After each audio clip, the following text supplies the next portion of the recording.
whatever you wind up doing is exactly what you should be doing. And I have not behaved one single day of my life. Not one day of my life have I behaved, and I am fine. I need your help.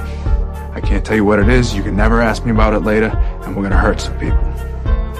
Whose car are we gonna take?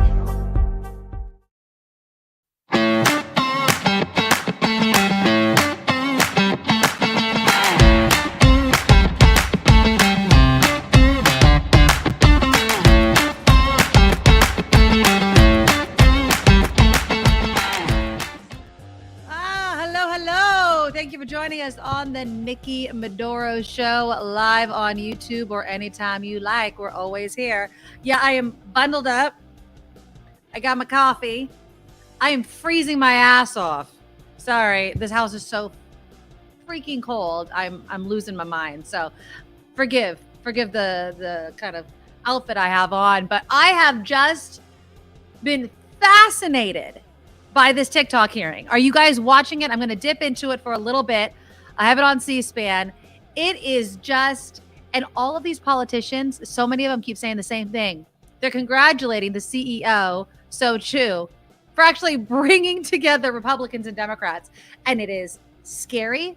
As someone who, I use TikTok because I like the way they edit their videos, and then I use it to post on the other social media platforms. I want to open up the discussion.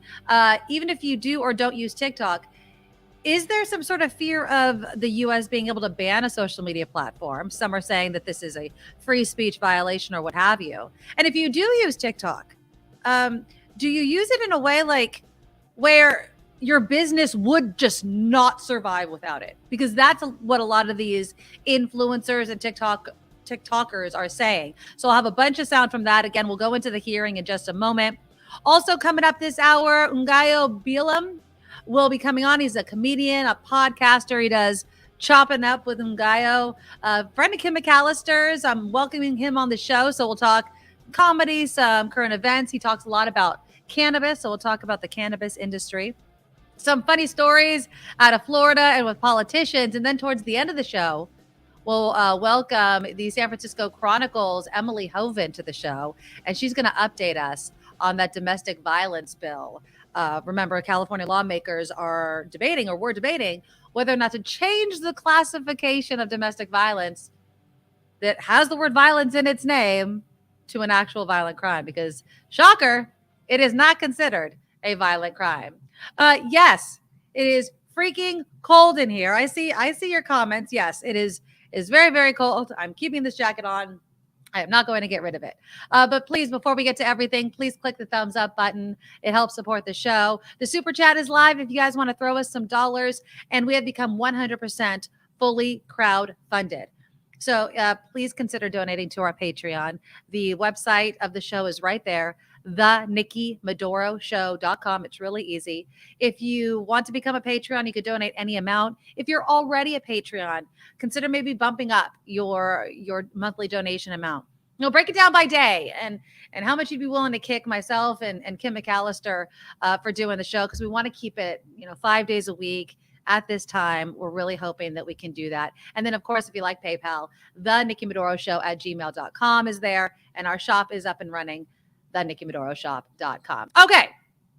Okay, hold on. Just real quick. Yeah. $500 was my gas bill, hence the jacket. Okay. That's why I'm wearing it. Okay. So I'm going to share the screen a little bit. I want to see where they are with this hearing. This is the TikTok hearing. The CEO, So Chu, is being grilled, and I mean grilled, by both Democrats and Republicans. They are agreeing on this nonsense. And before this hearing started, I did not think that there was any chance that TikTok was going to be banned. I don't know, man. It's not looking good. And this guy, So Chu, is not happy. All right, let's dip in. I'm telling you, it doesn't matter where we started. This guy's getting grilled. Here we go. Let's turn on the volume here. There we go. Who will have access to that data? Right now, a team called TikTok US Data Security, led by American personnel, they have access to that. We have begun this operations already. Okay, but the app itself has access to the data, correct? Only through them. Any employees that have the data. What I mean is, like, if I lose my iPhone and I reinstall the app and I put in my username and password, my app will reconnect to the mothership and download some of that data. Am I setting? That's not the way it works. No, that's not the way it works. It will go through the Oracle cloud infrastructure and that team that looks after this. Yes, I realize that. So let me ask you this. What would prevent then someone with detailed technical knowledge of the way the app is constructed from creating an almost identical version of the app that could also access that data? That's what we are giving you third-party monitors and transparency. Yeah, but they're monitoring the source code for your app. I mean, ByteDance, these engineers have been working on this app for years. What would prevent them from making an app that could also access that data? Congressman, I think we're going into the area where, what if there's a hacker? What if there is this? Okay. This is a common industry problem, as you know. Well, I mean, it's just, I see my time's expired. It illustrates the point. Okay. I'm just skeptical that you're technically Gentleman's able time to has do expired. what you Gentlelady's time promised. has expired. Mr. Chu, I recognize that we have run over. All right. So they're done. They're done with that. It went on for 4 hours today. I do have some other sound bites. And it's concerning because, look, I see there was a great comment, and I want to bring it back up again, even though I threw it. Anonymous. They're pruning the tree when they need to get it from the roots. TikTok is one branch. The social media industry is the tree. They all use manipulative, targeted algorithms to maximize dopamine hits. Ding, ding, ding, they do. The difference is that this is a Chinese-based company. ByteDance is a Chinese-based company. So the case for the ban, they answer to the Chinese Communist Party. Now they say, we're not giving anything to the Chinese Communist Party, but if the government in China wants it, they get it. That's it. Beijing could also commandeer TikTok's algorithm to push disinformation, misinformation, shadow ban people. Now, could this happen with American companies? Yes, but the difference is the U.S. government can go in on any American company and investigate it. It's different with a Chinese-based company because you're depending on them to share the information. All right, let me play you some sound. This is, again, the CEO, So Chu, making a list of promises to the American people. Of course, he's hoping it doesn't go the way it sounds like a lot of these politicians want it to go, which is an all-out ban. There are more than 150 million Americans who love our platform, and we know we have a responsibility to protect them, which is why I'm making the following commitments to you and to all our users. Number one, we will keep safety, particularly for teenagers, as a top priority for us. Number two, we will firewall protected US data from unwanted foreign access. Number three, TikTok will remain a place for free expression and will not be manipulated by any government. And fourth, we will be transparent and we will give access to third-party independent monitors to remain accountable for our commitments. You guys buying it? Do you even think, and like the last politician, when I dipped into the C-SPAN coverage, he was saying it. I don't think that you had the capability. He's telling the CEO, I don't think you have the capability of doing that. Let me play you some more. This is questioning by Congressman. Actually, this is, I think, a statement outside of the hearing room on the steps in Washington, D.C. Is a lot of lawmakers are weighing in on this. Guess what? You can ban TikTok, but there are still data brokers who sell our data to other countries and businesses in other countries. They sell to the highest bidder. So let's not have a dishonest conversation. Let's not be racist towards China and express our xenophobia when it comes to TikTok, because American companies have done tremendous harm to American people. What do you think of that argument? And I mean, that's kind of what Anonymous was saying. You know, other social media companies do this. Is it xenophobic? Is it racist to think, oh, this is a Chinese company, so they must be doing this? Or if, if there are a foreign actor and they have been found guilty of doing certain things in the past, that this is a concern that is justified. Walter writes in, Chinese youth on TikTok watch engineering, the American youth version, youth watch dance moves. They know how much this is dumbing down the population. This point, Walter, was made numerous times during the hearing. GOP Congressman Troy Niels was actually making that comment. Here's a little bit from him. While American children waste countless hours a day, countless hours. You've got children, you know who they are.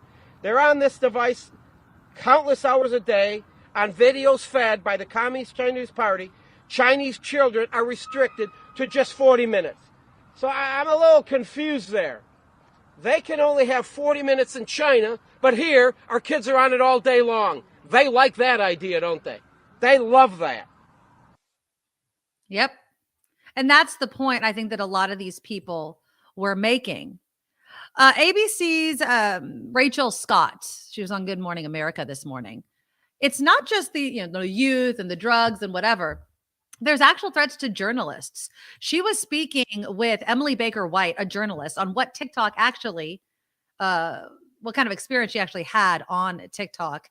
ABC News learned the Justice Department has already launched an investigation into TikTok for possibly spying on journalists like Emily Baker White. A team of ByteDance employees that report to an executive in China tried to pull information from my personal TikTok account in order to monitor my IP address and therefore try to figure out where I was going and who I was meeting with. Did you have any idea that this could possibly be happening to you? I was surprised when I found out.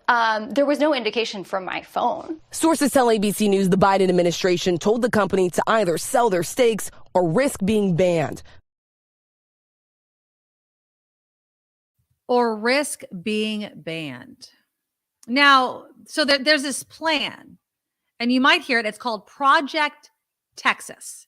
And this is the plan that TikTok has. And let's welcome Kim McAllister to the show. Hi, Kim. Hi. So I've been watching, and I know you obviously were on with Mark Thompson, but I was watching the TikTok hearing in Washington. Fascinating. I mean, I couldn't turn it off. Literally could not turn it off. Valid question, valid concern after valid concern. But I think that it's true, and Al Anonymous and others have mentioned, this isn't new. The way social media uses our data and how it mines it and all that sort of thing is not new. The difference is, do we want to allow a Chinese-based company to do the same thing that American-based companies are already doing? And so Shou Chu, the CEO of TikTok, was laying out something called Project Texas. I think I have the sound of this. Hold on. And what it is, it's basically the response to, please do not, cancel or ban TikTok. What we'll do is we'll have this plan. It's going to be transparent. And a lot of the lawmakers, I'm telling you, just weren't buying it. Here's a little bit of that exchange. Our plan is to move American data to be stored on American soil by the American company. I understand that, but you're sidestepping, or I haven't read anything in terms of TikTok, how you can actually say, and you spoke in your opening statement about a firewall relative to the data. But the Chinese government has that data. How can you promise that that will move into the United States of America and be protected here? Congresswoman, I have seen no evidence that the Chinese government has access to that data. They have never asked us. We have not provided. Well, you know what? I find that actually preposterous. I have looked in. I have seen no evidence of this happening. And in order to assure everybody here and all our users, our commitment is to move the data into the United States to be stored on American soil by an American company, overseen by American personnel. So the risk will be similar to any government going to an American company asking for data. I think he's making the argument for people that want him to sell it. You know what I mean? Like, then sell your company to an American company. Now, Oracle is the one, I guess, that kind of would be storing this information. So here's my question. Knowing what other social media companies do you think that there is a way of allowing TikTok to exist in the way that it does? Because there were, Kim, a ton of TikTok creators. And I put this out on my other social media platforms, including TikTok. Like, can't you just move all of your community to TikTok. And here's some sound of some creators talking about, how much this specific platform means to them. Creators like Jason Linton say that would be devastating for his family. Hello, everybody, and we are on the Dad Life Trampoline. From their small town in Oklahoma, they've built an online community of 12 million followers and a source of income. We've gathered so much of a community on that platform that we weren't able to reach before. Callie Goodwin from South Carolina, I think this could be a game changer, says 90% of sales for her greeting card company come from TikTok. Do you think that your small business could survive without TikTok? Unfortunately, I don't think so. I think that so much of our community and the way that people find us and how we interact with our customers and our sales is driven by TikTok. So I guess I'm not really, Randy says I'm not buying it. I don't know what you're not buying. I'm not buying the protections that TikTok says it will institute to kind of firewall our data. But I'm also not buying I know I might get vilified if any TikTokers are on here. The crying that's going on from these TikTokers and these influencers. You're telling me, now I understand algorithms and TikTok does it better than anybody else, but you're telling me that if TikTok disappeared, if TikTok was banned in the United States, that another social media platform, whether it's Instagram or something, won't just pick up all of that and you can't create your community there? I'm not buying that. I just think that if it's gone for everybody in the United States, then everybody else will move to a different platform. And that's what's happened in the past. What was that for the first social media site that everyone was on? Friendster, yeah. The MySpace, yeah. It was MySpace. Yeah, and when it went belly up, everyone just flipped over to Facebook, right? So I remember that, yeah. There's always something new coming down the line, and people will figure it out. Yeah, people, there's been a lot of them. Vine, mentioning, I totally get that. MySpace, I remember I was on MySpace and I miss MySpace. You know what I loved most about MySpace is your homepage, and you can kind of when people went on to it, a song would play and it was all these different things. I didn't like what was 8 friends or your top 8 or something like that. I felt that was a little mean, but I don't know. I just feel the worry that a lot of these influencers have is justified. I'm not saying it's not justified because it would be an adjustment, but if TikTok disappeared, it wouldn't happen overnight. I mean, I doubt that there's no manual plug. I'm sure there would be a kind of a winding down. Move your community to a different social media platform. MySpace is still around. Justin Timberlake, right? Didn't he become an investor in MySpace a long time ago? He's the one that was behind bringing it back. Okay. Yeah, I agree. And let me just read the comment. And he also donated to the super chat. Wes says people will move on from TikTok eventually due to AI. Is it a flash in the pan type of thing? I mentioned at the opening, Kim, the reason that I even post on TikTok, I don't hang out on TikTok. And this is the one thing I think other social media platforms need to pick up.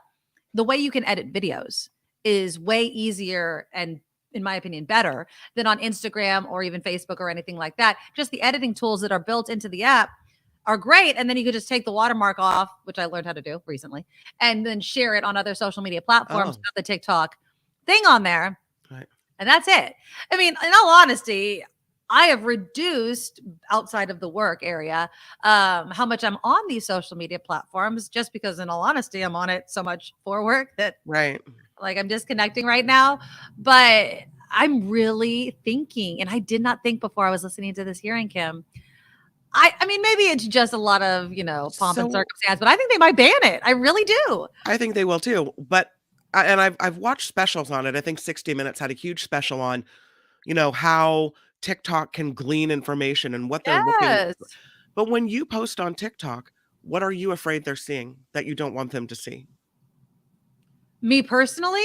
Yeah. What do you think how can China be spying on you personally? Well, it's not just the spying. Okay. And that's not what concerns me the most about TikTok. The thing that concerns me the most about TikTok is what they choose to feed me. So if I was someone that was spending hours upon hour, it could, we saw what happened in the United States with Facebook in the last friggin' election. Yeah. That will be amplified and amplified all of a sudden. I mean, you don't think that you don't think that TikTok has been feeding TikTokers videos Right. of this TikTok hearing to get them to mobilize to protest? You don't think that that's happening? Of course that's happening. And they can't prove otherwise. If you, and again, I listened to this hearing all morning. I was obsessed with it. I mean, the default answer a lot from the CEO was, this is, it's part of the industry. It's an industry problem. That was always said. This is an industry-wide problem with social media. Right. True. But at the same time, it's like, I'll get back to you on that. I'll get back to I don't know that answer, blah, blah, blah. And it's like, you know what you're doing. You know where you're going. You know what the issues are. A lot of these questions were the same, kind of.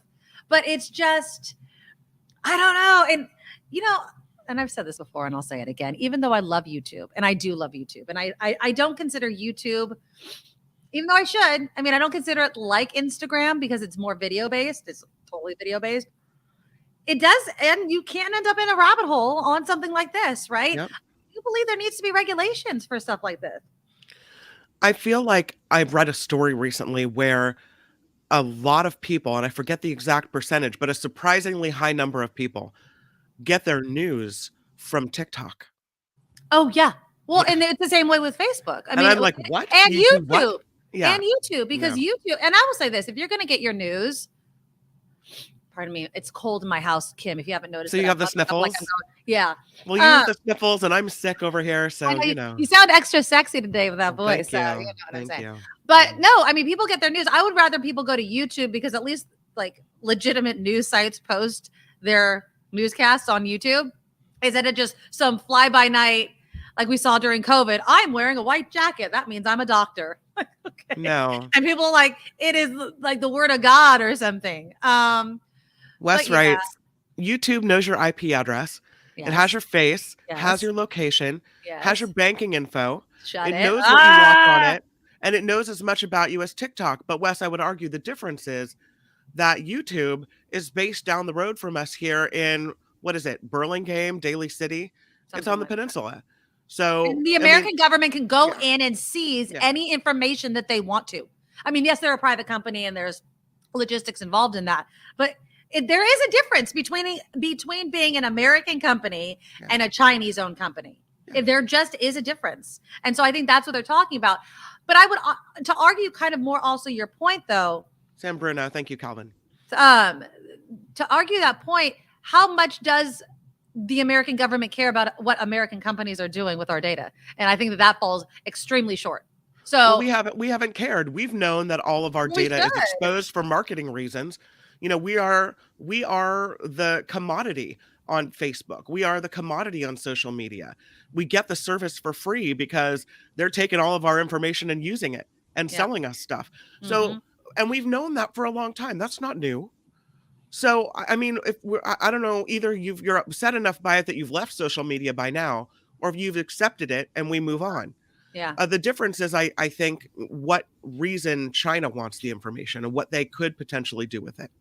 They can manipulate. They can manipulate us. They can keep us distracted. They can keep us outraged about certain things while certain other things are happening that they don't want us paying attention to. They know our weaknesses. They know what, I don't know. And does it sound, as I'm speaking, I'm like, does it sound racist to be like, it's the Chinese government, so of course they're going to be just have these nefarious type of goals with our data and our information? I don't trust a foreign government. Let's take China out of it. I don't trust a foreign government that has been an adversary to this country in the past to not have some sort of either manipulating or, I don't know, a bad intention, for lack of a better phrase. We saw Russia, what did they hire those bots or those people and it to cost post them fake nothing, stories? peanuts. And they, according to election officials, manipulated America's elections. And it doesn't take a through lot. Disinformation, right? All you have to do is get someone with a huge platform, right? Let's get an Andrew Tate. Let's get a Joe Rogan, right? Let's get a Joe Rogan to share this one piece of information that I paid $100 to get and boosted to Joe Rogan's profile. And then he spreads it. And because it comes from Joe Rogan, somebody they know, it gets spread and spread and spread. They don't have to do the work anymore. Got to be careful what you say. That's social media. It's like check. a web of lies. And, and so If we can live in a world with one fewer social media app, I think it's fine. Yeah. And I know, so you heard from some of the influencers. I want to play one more clip, which I found kind of rich because this again is the CEO, So Chu, talking about all the positives that could come from something like TikTok. The fact of the matter here is that despite whatever action you take, that TikTok is taking to protect teens, your algorithm continues to promote harmful content. Wouldn't you agree that indicates there is something inherently wrong with the algorithm your platform employs? I do respectfully disagree with that. The algorithm drives a great user experience for many, many users. Well, I talked about STEM content that has 116 billion views on our platform. One more example. Book Talk is a trend that happened on our platform. It's to encourage people to read. And globally, it has 115 billion views, and it's fantastic. I've heard people telling me that they are reading more because of Book Talk. So there is a lot of good and joy and positive that can be derived from the TikTok experience. Yes, there are some bad actors who come in and post violative content, and it's our job to remove them. But the overwhelming experience is a very positive one for our community. But if it's your job to remove them, it's been said many times here today about the 41 days that video stood up with addressing the chairwoman. After this, I'm going to go and look into the specifics of that. I'll get back to you on that. I'll get back to you on that. But like, there's Book Talk, Kim. I mean, people are reading books because of TikTok. I'll tell you this. I follow Okay, so like you can choose what you like. So Book Talk I know of, and Cleaning Talk. Cleaning Talk is kind of like cooking talk to me. I just watch people clean while my house is a mess. But you know, I find all of these cleaning tips that I don't use because I'm too freaking tired to clean my house. But yeah, Anonymous, 41 days to address something. You know, the challenges or whatever that these kids are doing that are accidentally leading them to commit suicide, right? The blackout challenges that led to the death of I think she was a 4th grader. I mean, this is what. And then there's this whole argument of where are the parents? Is it even the role of government to do this? I know, Kim, you don't let your child have any social media. And that's awesome, right? I mean, it's one thing to want the government to ban an app, but it's another thing to know what your kid is doing. I do think it's telling, though. Chinese children, they learn stuff on TikTok, like real things, and we learn dance moves and stupid challenges. What's the one that you post a picture but then it disappears? Snapchat. I'm being pressured for Snap. No, I said no to Snap. Yeah. And obviously TikTok's going away. My daughter it does have TikTok, but she has a limit on it. And I'm logged into it, so I see everything. But yeah, it's awful. Oh, did you guys hear me? Wes is saying that I lost audio. Do you guys not? No, I didn't hear that you lost audio. Okay, perfect. Yeah. But yeah, where are the parents? Randy, where are the parents? And the safeguards that they want to put in place require a lot. So they were asking about, the age verification, which is complete BS. Age verification, kids know basic math. What date do I have to put in for this phone to believe? And of course, these are phones. So for instance, my daughter, when she got her phone, I set it up. So her phone knows her age. So she can't lie because the phone knows it. And then, of course, I have the Bark, which is the app that I'm always promoting for free, by the way. That's the app where I get notified if there's anything concerning. And believe me, I get notifications all the time. You want to know one of the biggest daily notifications I get, Kim? Is from this show on my kid's phone. Really? Well, because we talk about serious topics and adult topics. And so it's always like YouTube show. And then I open it up and it's my show and I go, it's okay. It'll be okay. We got pretty racy yesterday. We need to remember your kids are watching. Oh, I don't think they watched yesterday, but that was a really funny show. If you guys missed it, go watch it. I actually pulled the food segment. That was the funniest segment that there was. And speaking of funny segments, coming up after Kim's news, we are going to be speaking with a comedian, a podcaster. He writes a lot on cannabis. Kim, you know him. Ngaio Bealum, right? Ngaio Bealum. Bealum, yes. And so he's going to come on. I'll see if he uses TikTok. We'll bring him in. We'll talk about a bunch of other stuff. And then in the second part of the show, we're going to speak with the San Francisco Chronicle's Emily Hoeven. So remember the last time that we had Emily on, we were talking about how California lawmakers were going to possibly take up a bill that would reclassify domestic violence as a violent crime. And there's a number of reasons why they wanted to do that, beyond the point that violence is actually in the term, but its connection to mass shootings and things like that. And so we'll get an update from Emily Hoeven on that. We have a Florida story that Kim sent me, and I have to include it. It's David versus Florida. And it just is such a Florida story. I can't even believe it.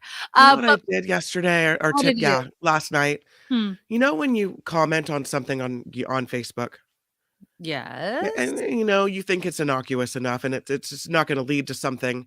And then all of a sudden you start this flame war and there's someone coming back at you with misinformation and then you respond.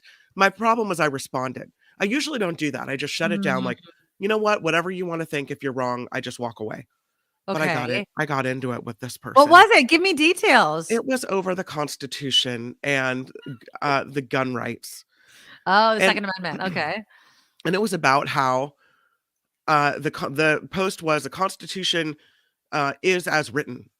And my first comment was, actually, the framers wrote that we have the ability to amend the Constitution. Obviously. Because they saw that it might not always stand the test of time. And so to stand the test of time, they gave us the power to amend. Well, did I open the floodgates on that? I'm hysterical. I'm, whatever. Really? Were these people or were these strangers? No, it was it was Christine Kraft originally, was who we know from KGO. But she wasn't the one. It was somebody else on her page that was like, opened it up on me. And then I just feel stupid for getting involved at all. Like, why did I even go? Yeah. I mean, it's hard. I've gotten pretty good at just scrolling by. Yeah. But it's most often with people that I know. They'll say something, and then all of a sudden I'll come up with one way of responding. And it's one of those, I type it all out, get it out of my system, and then delete the whole thing and just delete. I don't know how many times I've done that. But yeah, he got me this time. This time I'm like, oh, boom. Post. No. That is so funny. Let me give some thank yous real quickly. Wes, with a couple donations in the super chat, $2 super sticker, and start us off with that $10 super sticker. Ms. Organic with a $3 super sticker as well. Yes, the super chat is live. Look for the $sign, whether you're watching live or in a replay.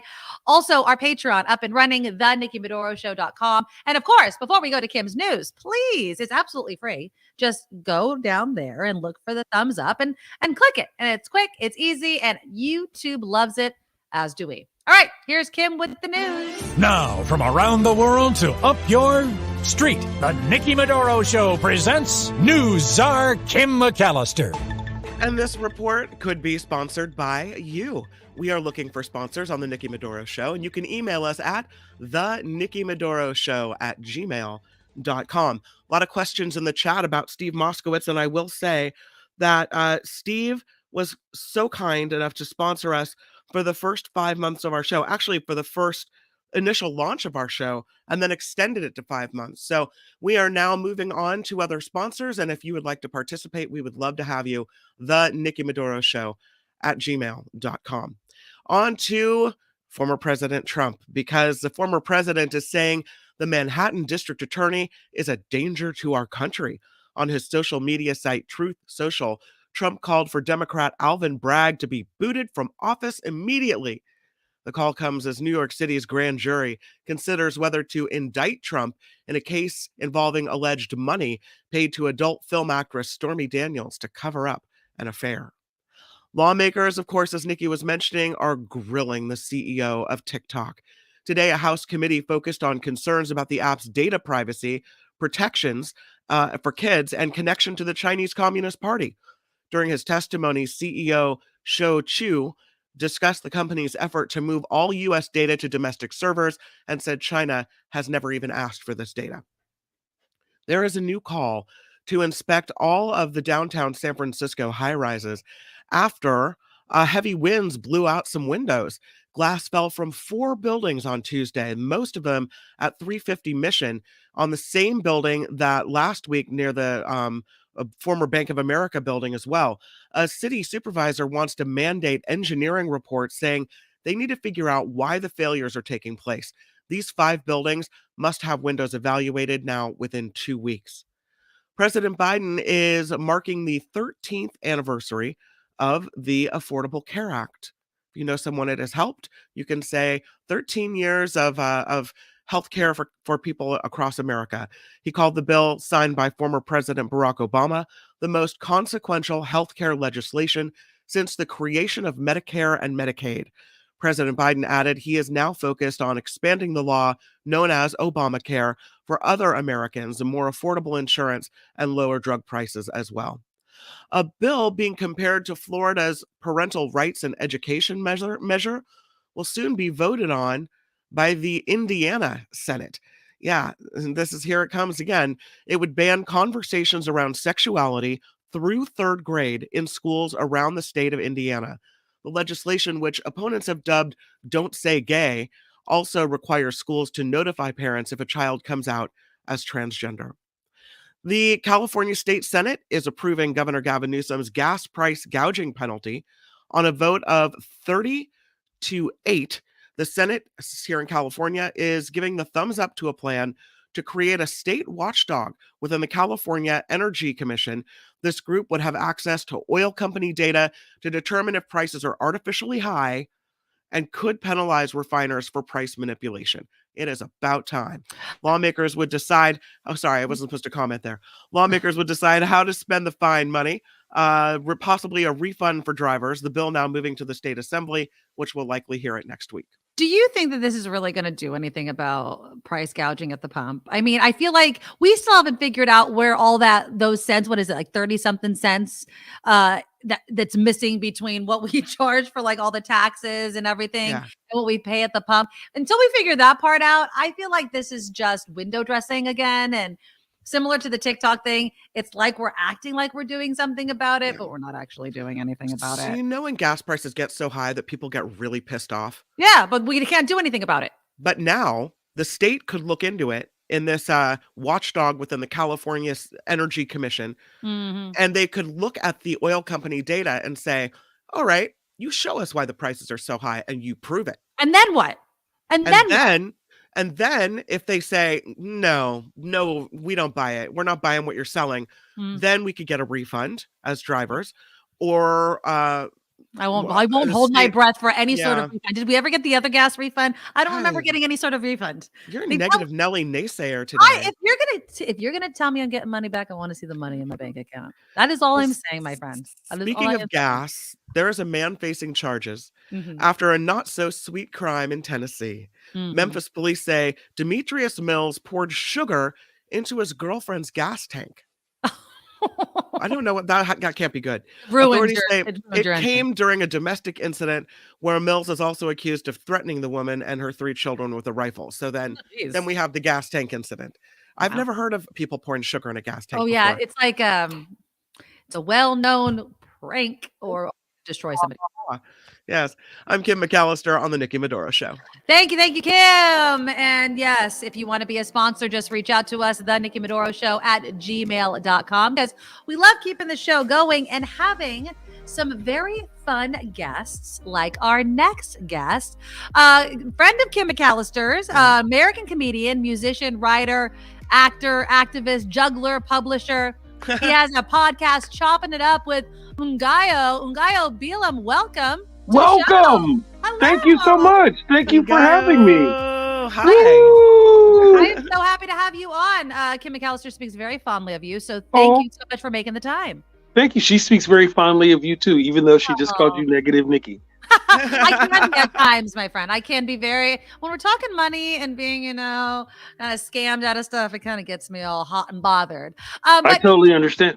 Let people know, first off, who you are. Obviously I lost your email address. Okay. So Kim McAllister tells me, she's like, he's a comedian. He talks about cannabis. And I'm like, I can't find his email. And when I finally saw it, and I'm not going to give out your email right now, I was like, oh, well, that email address makes complete sense. And I probably Ngaio420 at whichever.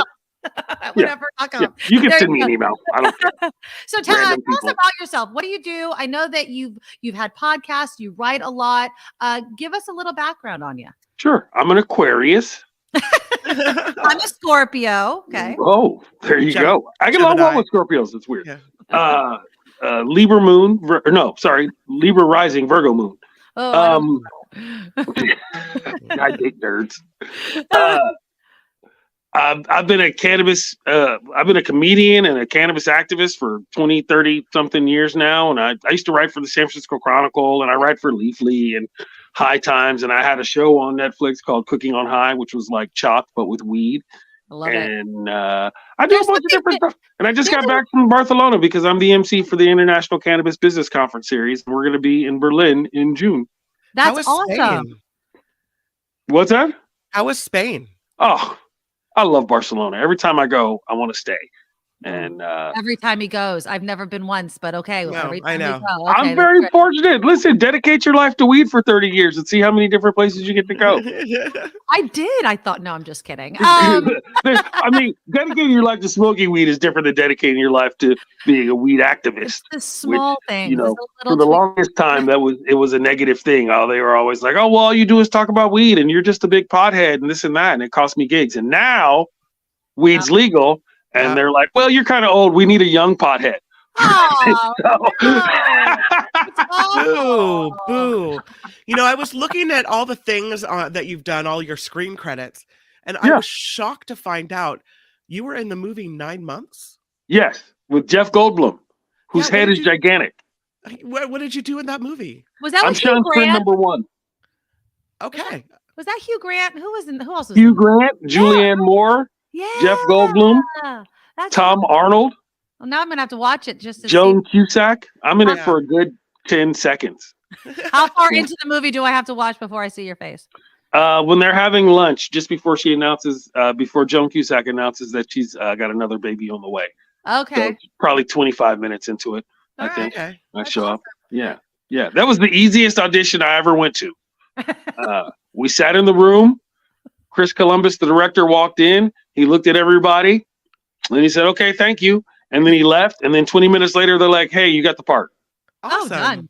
Right? Yeah. Bang. I thought Hollywood was going to be like that for the rest of my life. Turns out it's not always that simple. So you write a lot about cannabis. Obviously, you went to Barcelona. What do you think about the cannabis culture and the cannabis acceptance, I guess, that's going on?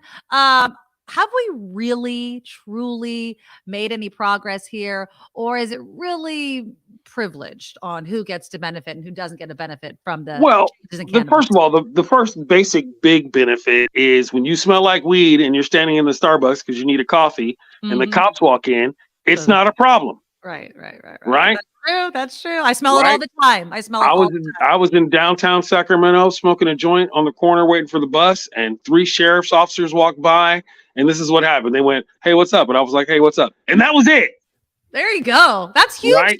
That's huge. That's huge. It does wonders for the blood pressure. So does the weed. Right? Yeah, exactly. So does the weed. Exactly. Unless you're on the sativas, that's different. But so for that part, for keeping people out of jail, for keeping cops from bothering minorities and people over bullshit. Can we say bullshit? You just did. Weed things.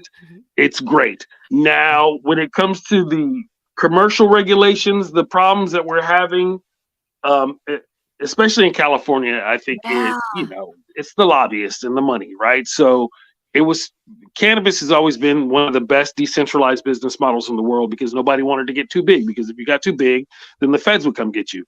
But now capitalism wants to capitalize. So you get all these companies and all these multi-state operators who think that they're going to have a monopoly, and they show up and, they get all the rules changed to favor the big guys, but then they end up putting shitty weed.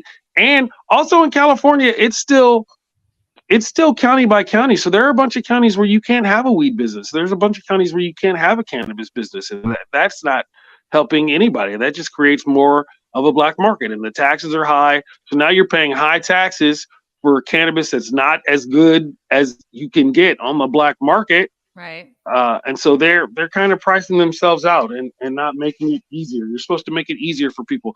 And I tell these cats all the time, man, cannabis producers started out as outlaws. Nobody wanted to do a bunch of paperwork. Right? So if you're making the barrier to entry ridiculous, you can still get $3,000 a pound in Atlanta. So wow, jeez. That's a lot of money. That's a lot of money. I mean, listen, you got to brand drive on it to Atlanta, so it's a lot of risk too. It's high risk, high reward. Not that I've ever done it. But people will. I fit a profile. Yeah, especially when you're driving across the country, I'm sure. Sure.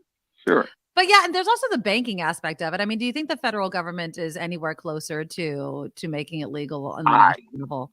Every year. Oh, the Safe Banking Act every year. Oh, they're going to pass. They put it in the budget every year. Who knows? That's me trying not to cuss. We'll see. We'll see what happens. I mean, when they say hope for the best, plan for the worst. So I remain optimistic that people will eventually get their shit together, but I'm not holding my breath. Yeah, it's disappointing because, one, it's obviously draws crime. People get robbed. They can't start, their dispensaries. It's cash money. And obviously if it's a business, they should have the protections that other businesses have. You think, because I mean, that's kind of my thing too, right? This whole legalization deal, if you think of the state as a gangster, we're supposed to be paying protection money to y'all. So now y'all have to protect us. That's what the taxes are for, right? We're giving you a cut of the weed game, right? Just like the state runs the numbers. Oh, I'm sorry. They do the lottery.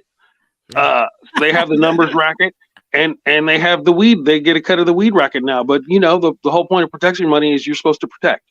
So we'll see. We'll see what happens. What do you think right off the bat are some changes that you'd like to see to the cannabis industry in California that could make a big difference? I would like to stop treating cannabis like cigarettes and start treating it more like wine or beer. I think we need micro weederees. I think we need more social consumption lounges, which we have a few, but they make it hard to have. I mean, there's a couple in LA, there's a couple in San Francisco. There's still not one in Sacramento. There's still not one in Modesto. You have to stop treating cannabis like yellow cake uranium or high grade plutonium and just start treating it like weed and realize that everybody who wants to get high is going to get high anyway. So you might as well make it easy and give them a spot and let them chill. Like I just got back from Spain, man. There's umpteen different social clubs that you can join and they're all private clubs, right? But they all have different vibes. One is like a co-working space. One is like a sports bar. One is like a bro's nest.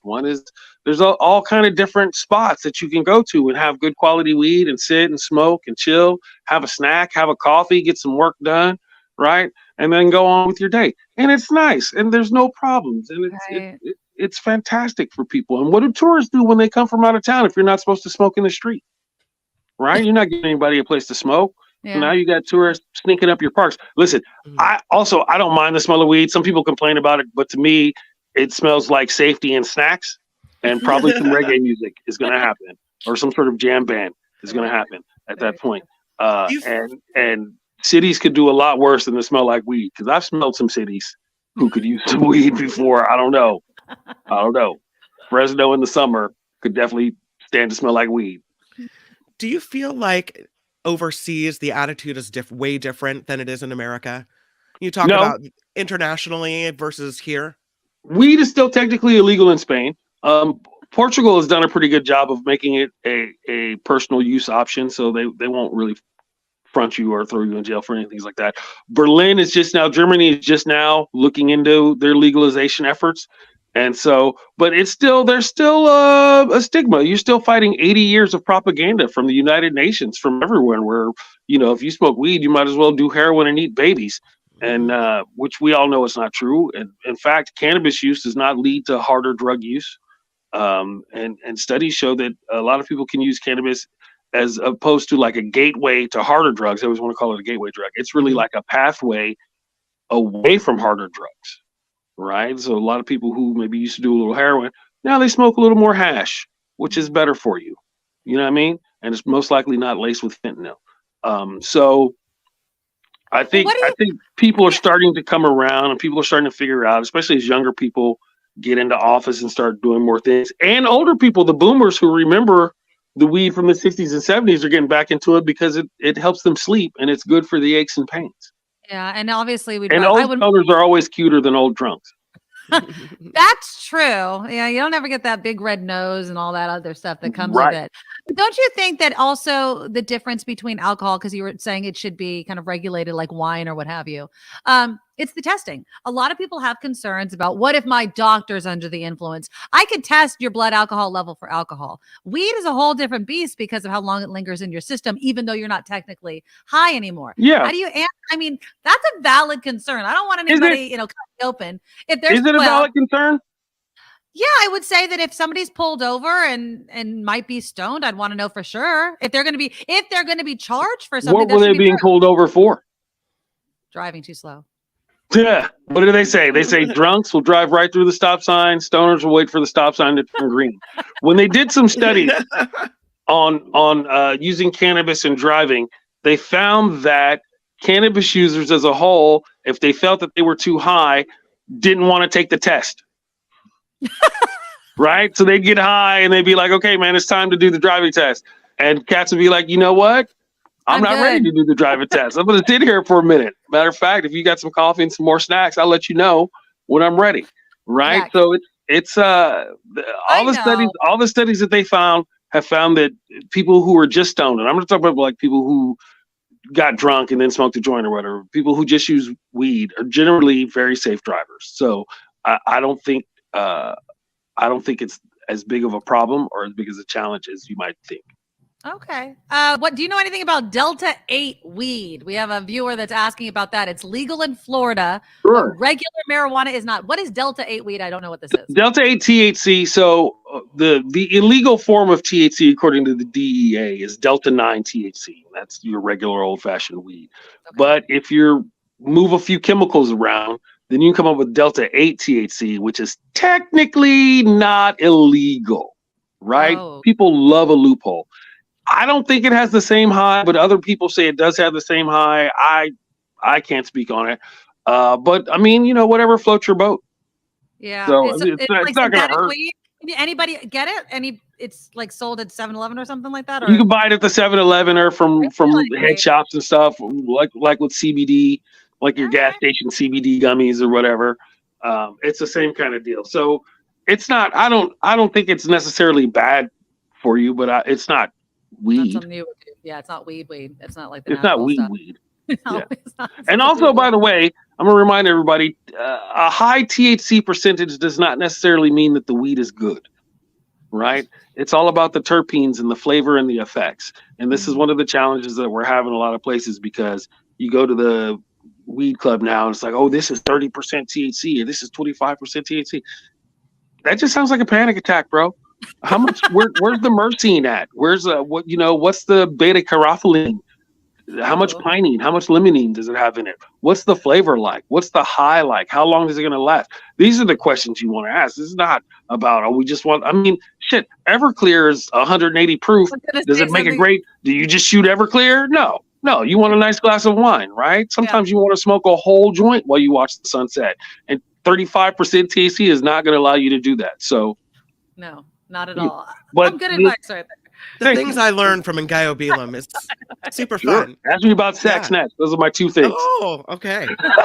I got 2 albums out. One is called Weed and Sex. The other one's called Weedier and Sexier. So, nice. Find them wherever you get your comedy.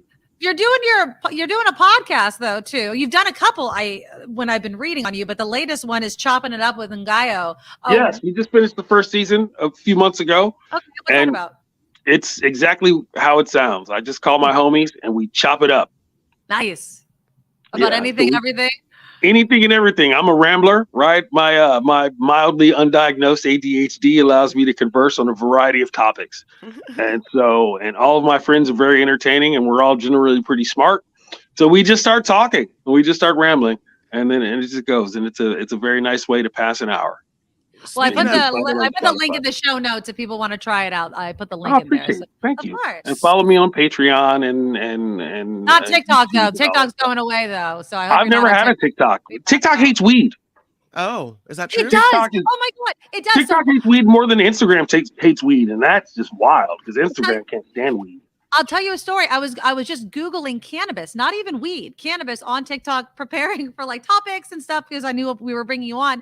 It won't let me search on TikTok. TikTok for cannabis. It texts me to like learn more about the dangers of weed. So Yeah.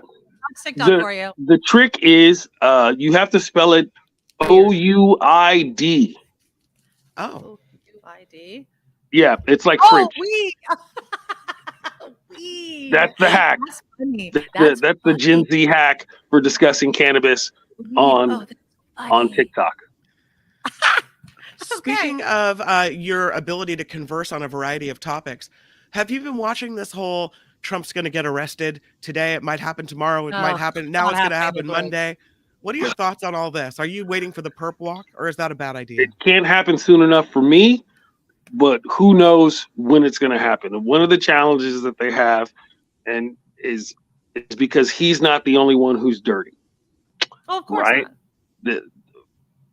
A lot of the GOP is dirty. A lot of them.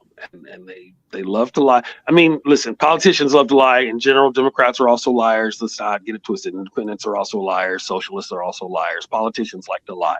But they're dirty about it. The GOP is deep into it. This inciting violence and all this other stuff. And so the problem is, once you arrest them, you're going to have some problems, right? You're going to have some confrontations. We already learned that from January 6th. Right. And so people don't want to deal with it. And even though it's only 30% of the population, if you got a group of 10 people and you got to fight 3 of them, that's a drag, right? You might lose 2 homies. I mean, you're probably going to win. The odds are in your favor because it's 7-on-3, but you know, you might end up with 5 people left. And so this is the challenge. And but there's no gentle way to do it. You have to stand up to bullies sometimes. And sometimes you have to be willing to take an ass whipping on principle or to fight a cat on principle. I wouldn't say I'm nonviolent, but I'm a peaceable person. But there comes a time when you got to let a Mickey Ficky know that enough is enough. And that's just how it is. And so this is the challenge. There's no politic way. There's no diplomatic way to deal with these guys because you give them an inch. What's the old Eddie Murphy? You give him a rope, you want to be a cowboy. So you can't really take it easy. You can't really take it easy on these guys. You got to go kind of hard. And it sucks. It sucks because nobody wants to be like that. Everybody, I'm a stoner, dog. I like to be peaceable. But sometimes you got to fight a dude, and that's just what it is. And as soon as when the Democrats get it together and figure it out, hopefully it won't be too late. But that's how it is. And it's the same kind of thing with Nazis. You can't be tolerant of Nazis and racists. It's the paradox of intolerance, right? It's the paradox of tolerance because once 1 or 2 of those guys, oh, well, that guy's cool. He's just a little racist. But now you got his racist homies are coming to the club too. And now you got a club full of racists and now you got to fight everybody. So it's just better to nip that shit in the bud. Punch them now so you don't have to shoot them later. That's what I like to say. Absolutely. I agree. Absolutely. And Ngaio, when are you performing next? Where can people see you? Hell if I know. I'm going to be, what have you heard? I'm going to be at the Crest Theater April 8th in Sacramento with Lance Woods. He's fantastic. I'm going to be in Santa Rosa for 420 at some casino whose name I can't remember right now. Are you going, Kim? Are you going to go? Is it the Great Rancheria? Yes. I don't know. Look it up. There's more I will than post it on my Instagram and my link tree and my Patreon and stuff. That's what on my list of administrative tasks today is to make a graphic for all my upcoming gigs and set it on my Instagram. NGAIO 420 on Instagram because there are 419 other Ngaios. Oh wow. Okay, so that's in my county. I'd come to see you. You live in Santa Rosa? No, but I live in Sonoma County. I'm wait a minute, down the road. You, McAllister, you're going to go to his 420 performance. Is that what I just heard you say? Well, why not? Contact high. I know. Well, I'm also doing a show on 421 out there too. I don't partake, but I love myself some Ngaio, so I'd I'm down. I think I might have to. And not all my jokes are about weed, right? Some of them are about sex, and some are about particle physics. Love that. Some are about poetry and being a dad, and I love that. I mean, when you have time in your busy schedule, I'd love to make you a regular on the Nikki Medoro Show. People are loving you. I love having the conversations with you. So the door is always open. Sign me up. Looks like we're doing every other Friday then or whatever. I don't know what your schedule is like, but we'll come up with something. Kim will keep us in the loop. I would love that. I fully enjoyed the conversation. Again, Ngaio Bealum, his link to his podcast is in the show notes. So check him out and subscribe. Have a fabulous weekend. And thank you so much for coming on the show. Thank you also very much, Kim. Always a pleasure. Nikki, it was very positive. Yeah, I loved it. So I appreciate it. We'll talk to you She'll next throw time. out the negative soon enough. Don't worry. Yeah. All right. We'll talk to you. Have a great weekend. Bye. You too. Take care. Bye. Bye-bye. Yeah. So that was fun. He's an awesome guy. That is He's so really much fun. smart and knowledgeable, and he's just delivers everything in the funniest way. So yeah, I like it. I enjoy talking to him, and he's just really cool, right? You know, like you could say the most offensive thing to him, and he'd be like, "Hey, let me set you straight. Like here's what I really think about that." You know, he'll say that's BS, and let me tell you why. And it's like by the end of it, you're like, "Okay, Ngaio, I got you." Absolutely. Yeah, that is awesome. Yeah, we'll make him a regular because Ms. Organic, you have to see him live. Yeah. Ngaio's awesome. So Ms. Organic, a fan over there. So yeah, check him out. It's in the show notes. It's the link. And just like with this show, subscribers matter. So show your support and love for people by doing that simple thing. Okay, when we come back after Kim's news, we have a bunch of funny stories. I want to talk about Florida. You sent me the story, Kim. A Florida principal has been fired. Okay. And the reason why is kind of a David versus Goliath story, except it's David versus, I guess, Florida parents, which that in and of itself should tell you everything that you need to know. So we'll get into that. Blockbuster maybe making a comeback. Did you hear about this? I don't know. What could they possibly have to offer me? I don't know. And then Jack Daniels has a case before the U.S. Supreme Court. And the funny part of the whole thing is all of the attorneys had to find many different ways of talking about poop. Just it's a perfect story for my show. I'm just saying. All right. Are we allowed to talk about poop? Is that okay? I don't see why not. I talk about everything else on this show. We're not allowed. We can't say gay. We can't say trans. We can say that. That's cool. Oh, we can talk about with. Okay. Yeah. Bodily functions are all right. All right. Everything is all right. Menstrual periods are okay. Absolutely. Yeah, okay. We talk about it all because nothing's off the table. How about that? Right. We're not Florida or DeSantis. Say everything you want to. All right. Click that thumbs up button. We'll talk about that and more after Kim's news. Now, from around the world to up your street, the Nikki Medoro Show presents News Czar Kim McAllister. And this report could be sponsored by you. You can check us out at thenikkimedoroshow.com and email us if you're interested in sponsorship opportunities at thenikkimedoroshow@gmail.com. And don't forget the. Conservative House Republicans are now calling for a nationwide ban on TikTok. Representative Troy Niels of Texas calling the popular social media app a Chinese surveillance tool that threatens children and national security. This comes as the CEO of TikTok faced a grilling by a congressional committee over data concerns.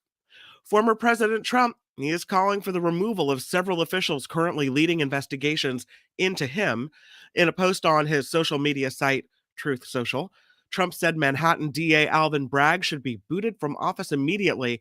That in addition to a special counsel, Jack Smith, New York Attorney General Letitia James, and Fulton County DA Fani Willis. He wants them all out.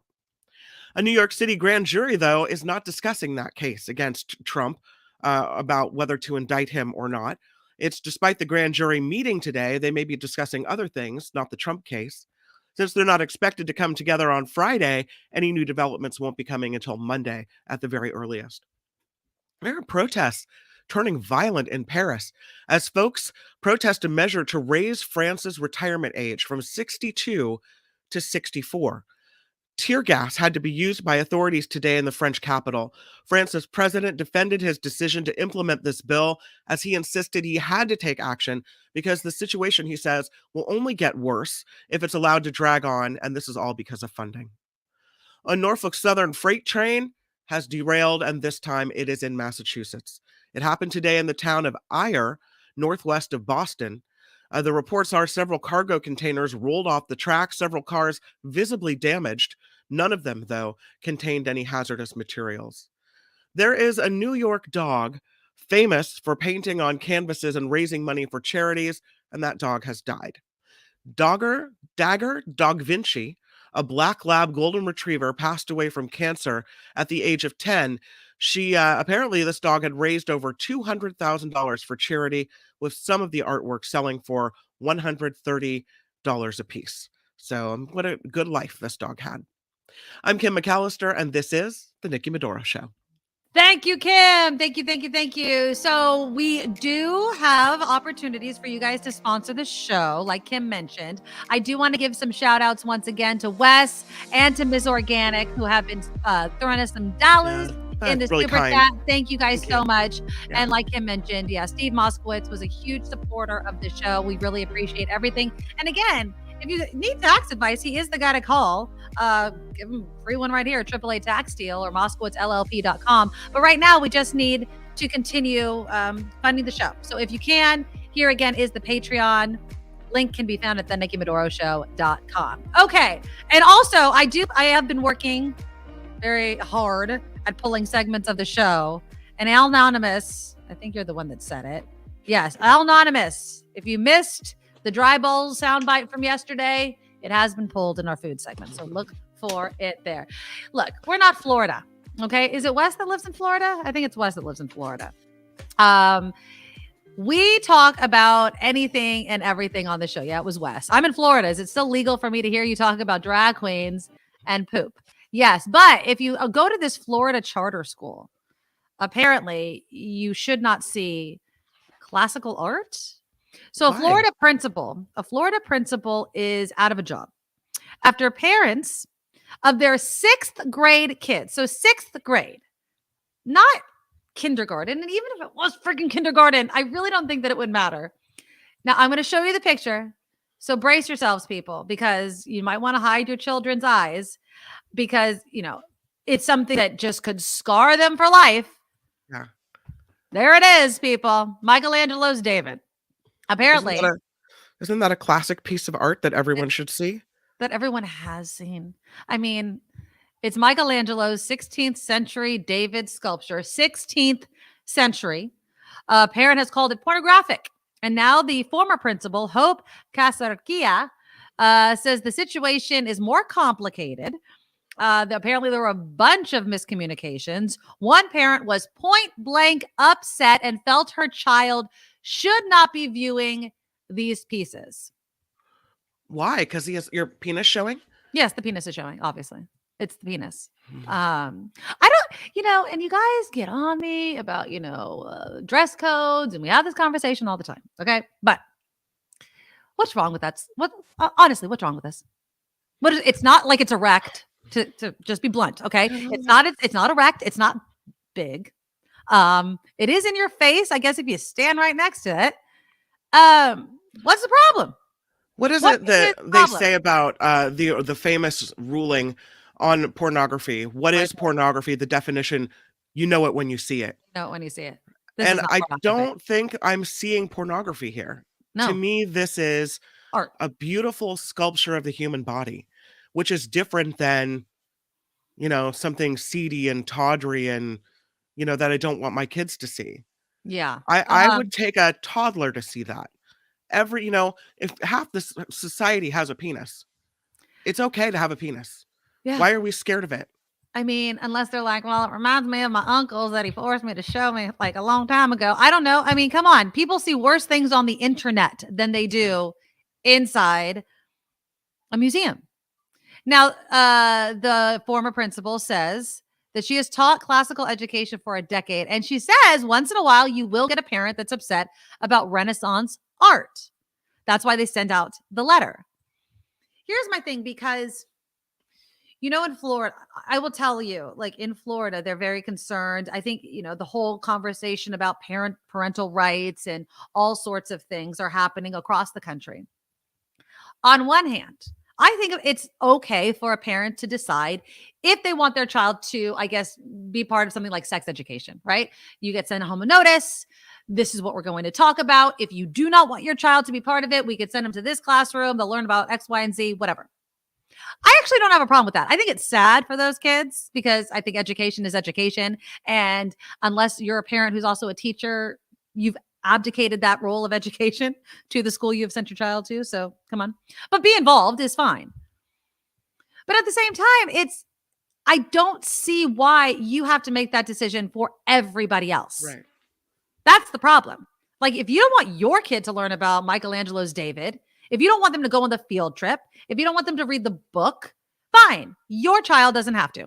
And how sad for you. Exactly. And how sad for your kid. How right? sad for your kid that they don't get to see the beauty in the world. But to go as far as one, getting somebody out of a job, right? Like forcing somebody or having so much outrage that someone loses their job, that's ridiculous. And really, it's just not that big of a deal. Ooh, Wes bringing up Jesus. No. But it's okay to see a half-naked statue of Jesus naked to a wooden, nailed to a wooden cross. He's not, he's half naked, but yeah, to a wooden cross with blood dripping. That's Jesus, Wes. You can't see his penis, so it's all right. Knit says, I was pretty young the first time I saw this picture. No big deal at all.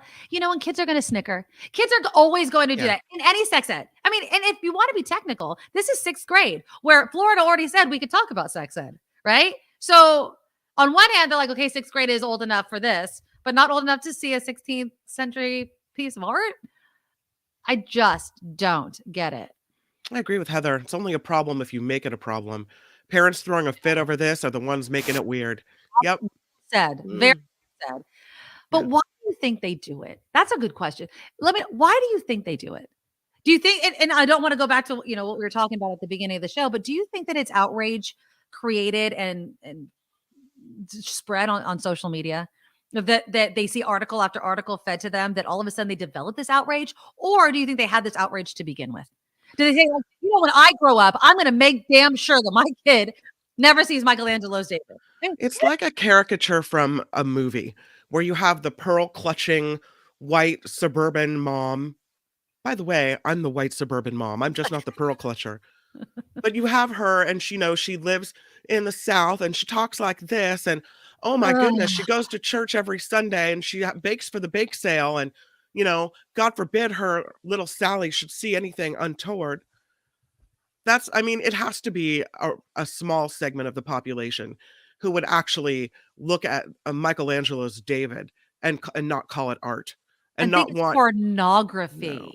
No. No.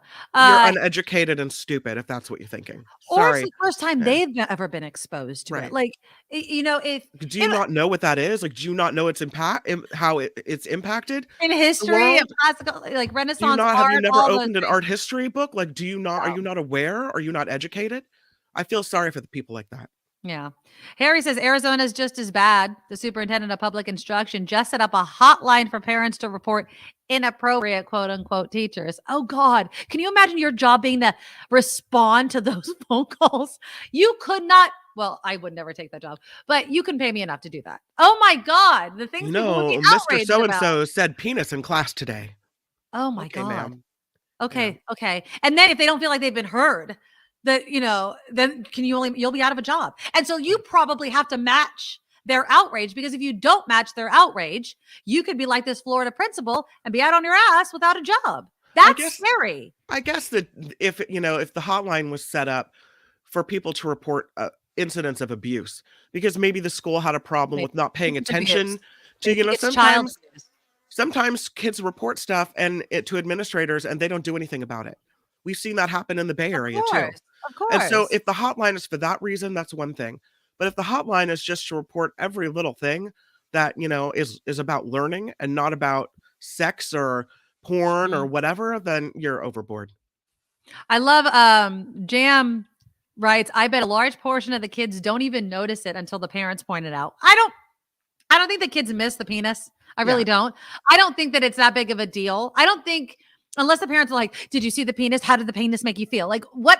Stop. It's fine. It's like Janet Jackson's nipple, right? There's a flash, and then the uproar is what made it constantly in front of your face. If you would have just let it go, it would have left. But these people love the outrage. But I also think, it's like it tickles something inside of them. They're like, oh, let's talk about it. It gives them meaning. It gives them something to do with their time. Al Anonymous writes, I was 8 when my friend knocked on my door. Come look what I found. There was a newspaper with pornographic images. We thought, whoa. Then after 30 minutes, just kept playing hide and seek and moved on. Yeah. I mean, it's crazy. Lori, again, too much common sense, Lori. Sorry. You could easily send home a permission slip saying we're going to be looking at classical art that will sometimes contain nudes. My child does or does not have permission to see these. Done. What is so hard about that? Yeah. That lets you be involved in the decision for your child. I would even say, Lori, that you could say like Michelangelo's David or like Botticelli's Venus, right? And like not, Thorpe's book of whatever. Like we're not looking at, images that many do consider pornographic. We're looking at classic images. Mm-hmm. Exactly. And what do they want? Like a lot of, I think somebody was saying it yesterday or the day before on the show, what happened to reading, writing, and arithmetic, right? Yeah. As if that's all that school provides or has ever provided. It's always been more than that. And I will also argue, we demand a lot from our schools, all these programs, and to compete globally and yada, yada, yada. You think they're having these nonsense conversations, Florida, over in other countries about this nonsense? No, it's a distraction. And honestly, it's wasting valuable school time to deal with this stuff. It really does. The Lady Beatrice says, I remember at the 2017 Women's March on DC, there were kids there, but signs featuring the lower organs. And I worried that talking about it would get the kids in trouble at school.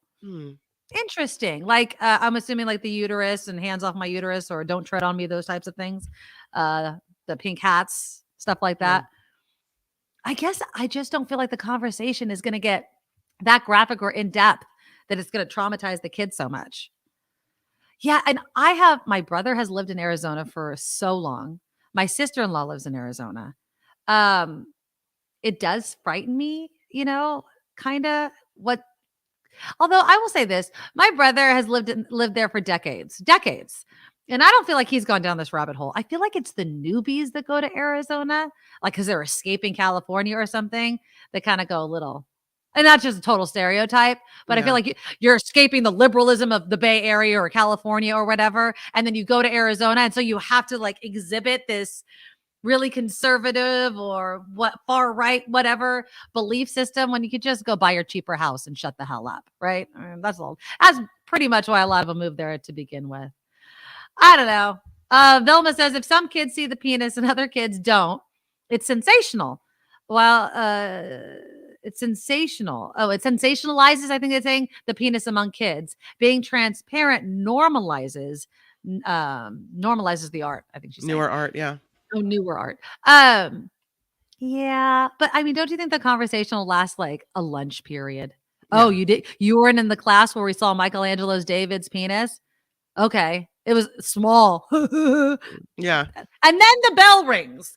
Past the orange, kids, right. Yeah. I mean, we're talking about kids that are all swipe. It's not going to last as long as these parents, unless these parents keep pounding it into these poor kids' heads, be, scarred, do something. It's so ridiculous. Nick writes in, conservatives shine a light on what they perceive as others' deviance in hopes of escaping attention on their own. Ooh-wee. Yeah, possibly. I mean, I just feel like they're bored. Somebody also said in the comments, these people are bored. They need something else to do. Right. I'm telling you, if you work in 3 jobs and you've got maybe a health issue or whatever, or you're just busy with other stuff, you volunteer, you dedicate your brain space to positive things, you are not concerning yourself with this nonsense. You're like, ugh, I don't have time for this nonsense. And you move on. This is not the downfall of society, is Michelangelo's David. Al Anonymous, you can run beta burgers naked and kids at 10, but usually their parents educate them. So it's just anatomy, nothing sexual suggested. Yeah. And honestly, it's the friggin' body. Yeah. I hate to just bring religion into it, but a lot of these are Bible thumpers. Body that God created. What are you so ashamed of? You're putting shame on it. Let's see. Nick says, don't leave sex ed to the schools or the street. My 11-year-old is taking an online puberty class right now. Let them learn about it first. Yeah, I said my daughter and we went to Stanford Hospital, puts on a sex ed course. Huh.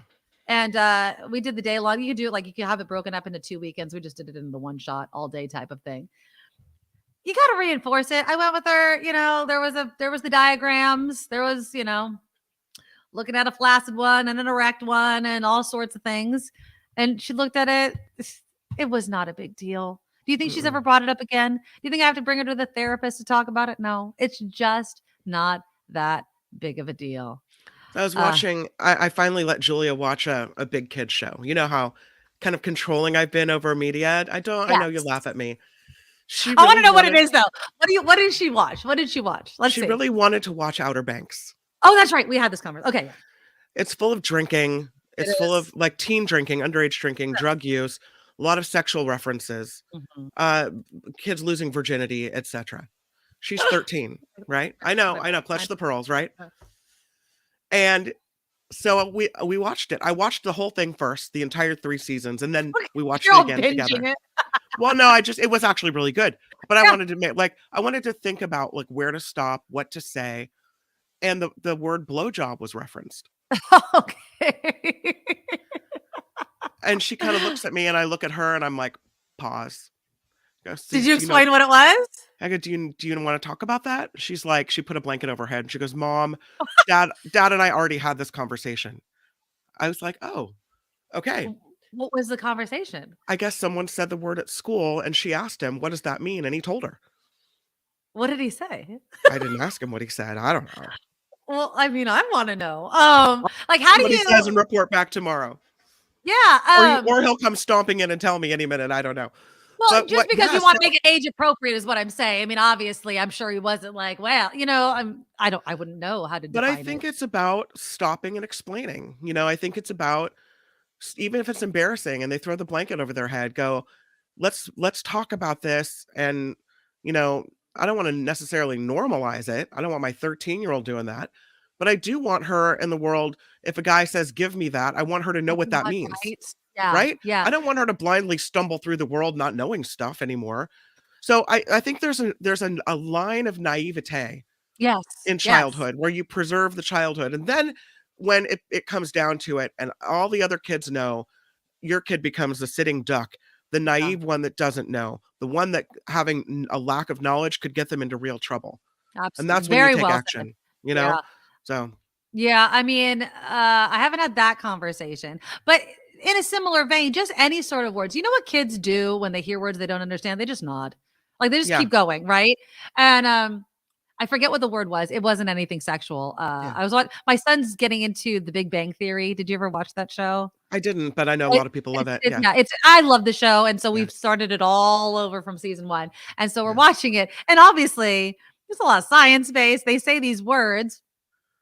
I just watched my son. I was like, do you have any idea what that word is? And I forget what the word was. He's like, no. I go, okay, just laughing along with the laugh track. But that's how kids are. They'll nod and keep going. And then all of a sudden they find themselves in a situation in which they may not want to be in, but they didn't understand what was being referenced or something like that.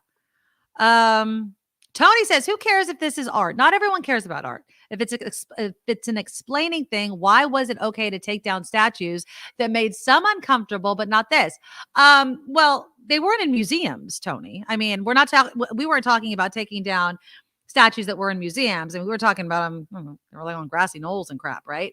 And I always maintained when we would have the debate over statues, fine, throw it in a museum, throw it into a library where there's some sort of context instead of glorifying this, a Confederate soldier or general, whatever, right? So I never said destroy. I just said that there's no purpose for this here. If you want to have it in a museum or something that gives it more context, please do. Honestly, my bad. I'm sorry. They watched the show and I forgot. Nikki gonna have to have the conversation after kids watch this episode. Believe me, we have all kinds of conversations. Having a BJ conversation with my daughter, probably. I don't think my son would give 2 craps right now, but Although I always promote this book, and I don't know if you would feel comfortable. It's a book I've always promoted, Girls and Sex. Go get it if you have a daughter. If you are a woman and you are even like in your 40s like we are, it's such a good book to read. It is so well done. And they have one for boys. It's okay. I felt, obviously a woman, I felt more connected to the Girls and Sex book. Really well done. They talk about things like BJs and premarital sex and teen sex, but in a way that's very eye-opening. So whenever we have these kind of conversations, I always mention that book because once a parent reads it, I always think that they should pass it on, especially to their teenage daughters, because it can be very eye-opening and spur a lot of conversations. Lori says, I had to talk to my 6th graders about this, almost got in trouble. I just gave them facts in a professional manner. Yeah, oral sex is when one person puts their mouth on another person's genitals. There you go. Period. End of story. Yeah, that's what they always say about talking to kids. Like, give them the exact definition and nothing more. What they asked you a question. What is this? That is what it is. Okay. And that's it. Kids are doing it in 5th and up and telling each other it's not really sex they need to know.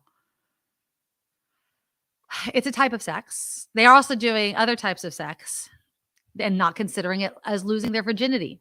I'll let you fill in the blank with that.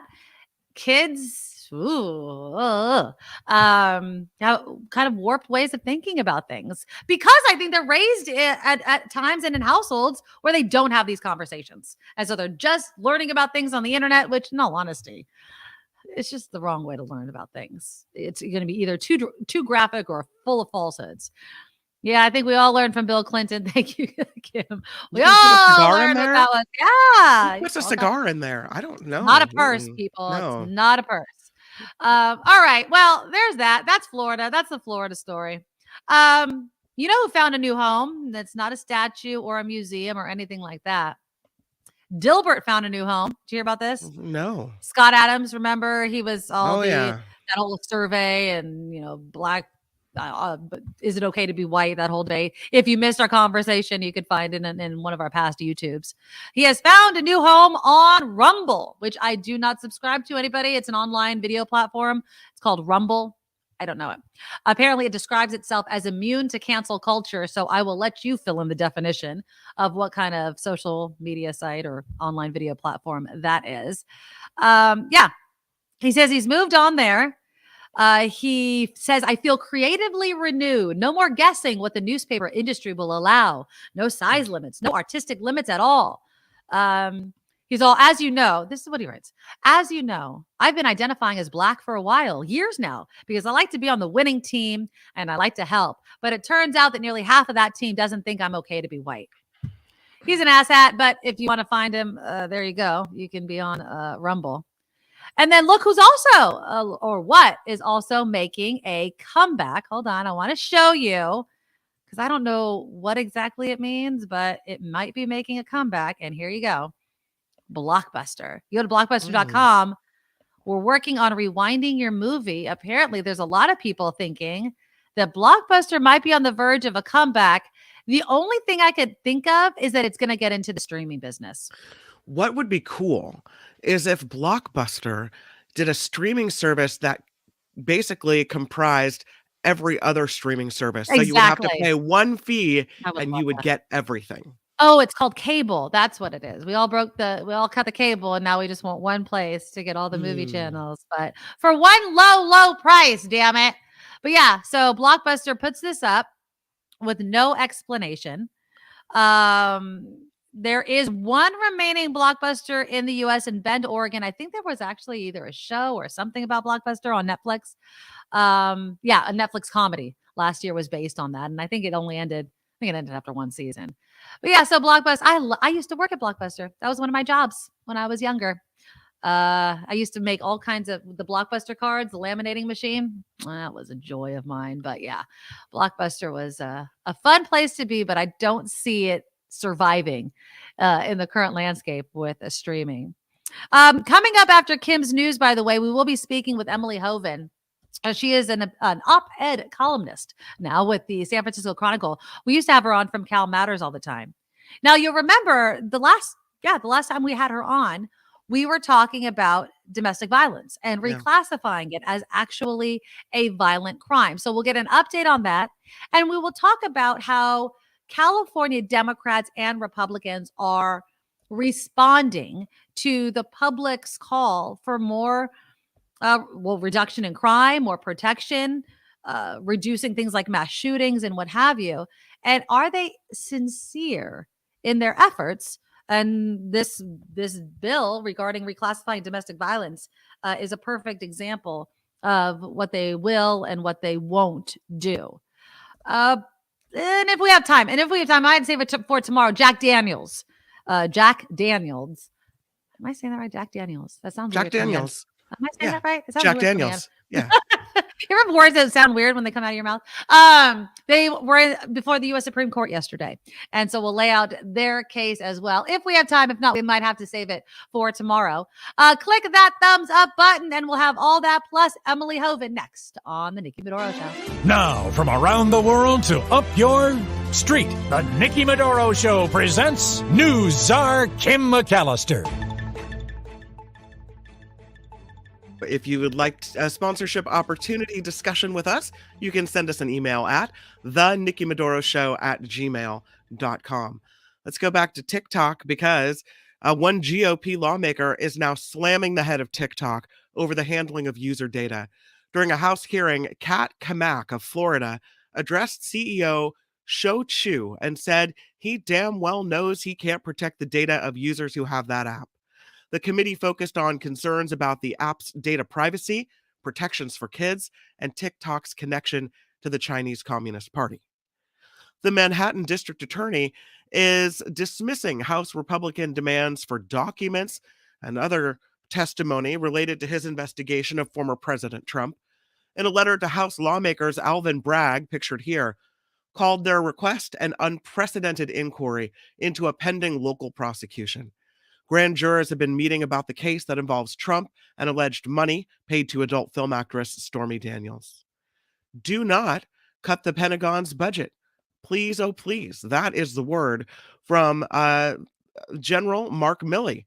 He is the nation's defense secretary and the chairman of the Joint Chiefs of Staff.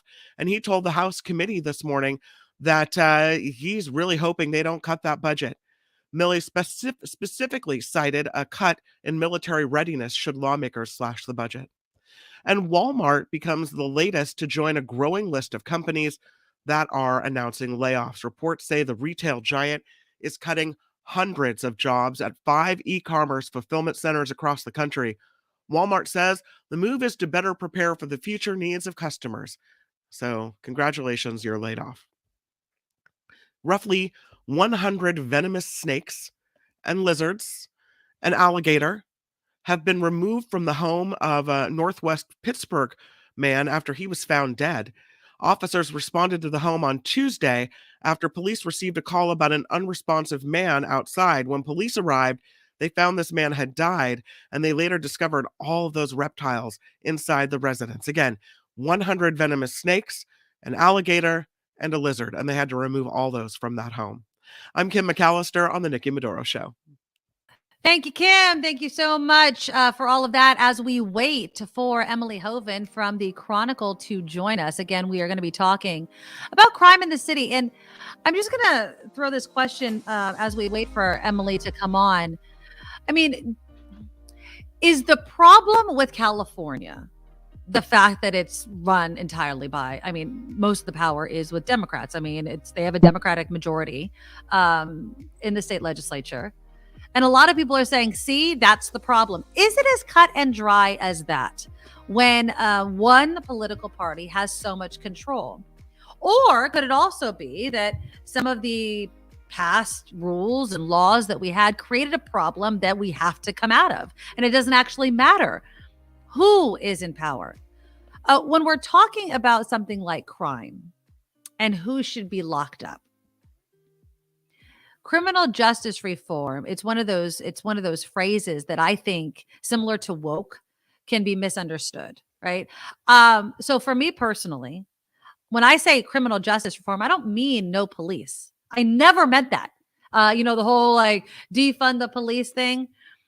I said it then and I say it now. If we have a gigantic pot of money, a certain amount needs to go to police, but a growing amount needs to go to things that stop people from going down that path to becoming a criminal, right? We need to stop it before it happens, because obviously people are still going to commit crimes. They're still going to do those things. But if we can find ways, whether it's getting them young, obviously bumping up education funding, after school programs, all of those things that can, take those idle hands and make them productive rather than destructive, that's good. But also looking at things like how we police people, how we classify certain crimes. Those things I feel like we can talk about without necessarily talking about Democrat versus Republican. I don't know a Democrat or a Republican that disagree that we want our kids to be safe and to go to safe schools. I don't think anybody disagrees about that. I don't think anybody disagrees with the fact that, they're tired of broken windows and broken into cars and all sorts of things.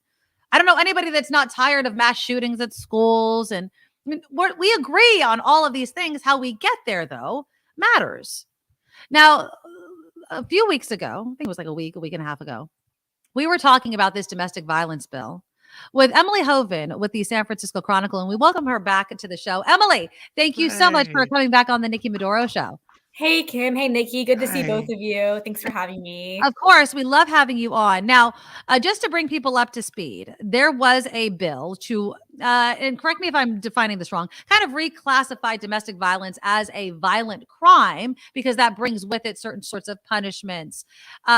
What is the latest regarding that effort? Yeah, so the bill that would have reclassified domestic violence, human trafficking, and certain other sexual crimes, such as rape of an unconscious person or an incapacitated person, as violent crimes in the California Penal Code. It was up last week for a vote in the Assembly Public Safety Committee, and it failed. None of the Democrats in the committee supported it. It was supported by the two Republicans, and it failed. And, it was not necessarily. Wait. All Democrats voted against it and two Republicans voted for it. Yes. And it was not necessarily a surprising vote to me in the sense that it was authored by a Republican. And also it was a bill that would increase criminal penalties, which is typically something that Democrats have been very wary of doing, kind of understanding the impacts of mass incarceration and wanting to reduce prison and jail sentences so that people are not in there for as long of times, because they feel like it doesn't improve public safety. So I wasn't necessarily surprised by that, even though I felt that I had argued in my last column that beyond that, we know that domestic violence is connected so strongly to mass shootings. And if we know that to be the case and we want to stop mass shootings, we should use every tool at our disposal to address the people that are most likely going to commit those crimes. So that was frustrating, kind of given that was sort of a new aspect of the conversation that I felt was not adequately discussed in the committee or debated in the committee. But I think what made it particularly striking was that literally moments later, a Democratic bill came up that would also increase criminal penalties for certain crimes. These ones pertaining to loss or theft or destruction of property above $275,000. And the bill unanimously passed. And the Democrats who voted in support of the bill said, as they voted it, I don't really like this. I'm, categorically opposed to sentencing enhancements, which is essentially what the domestic violence bill would also have done. But I'm going to support this because I trust your intentions of the author of the Democratic author. And there were small differences in the bill. The Democratic bill would have allowed judges to decide whether to impose that additional sentence, whereas the domestic violence bill would have required them to impose it. But those differences are not meaningful enough, in my opinion, to completely pass one and then kill the other without having a more nuanced conversation about what these bills would do. I mean, it seems like they put up property above lives here. Right. I mean, so Democrats are all for sentencing enhancements for property. $275,000 is a lot of money, but what do they say to domestic violence victims that are like, Yeah, what did they the say hell? when Yeah. they didn't pass that bill? What was the comment? Was there anything uttered? Yeah, I mean, mostly they were basically saying we have already tried to do the 3 strikes model where we, incarcerate people with really long sentences and it's failed. Like we had violent crime rates back in the 90s when we had those types of policies, and crime rates have gone down since then. So obviously they didn't work. Rehabilitation works and incarceration doesn't work. But another piece of my argument, in which I kind of responded to in my latest column, was it's all well and good to reduce sentences if you have a plan to actually help those people get rehabilitated and provide them with alternative opportunities to crime. But the state has failed to do any sort of meaningful large scale infrastructure, whether it's job training or whether it's, housing for people that are leaving those systems, or whether it's adequately monitored rehabilitation programs that go on for enough time that people can get the help that they need. And so if you don't have those replacement programs in place, reducing sentences is not going to do anything. And in fact, it's just going to have those people cycle over and over and over again through the system. And we have seen that because California has one of the highest rates of recidivism in the entire nation.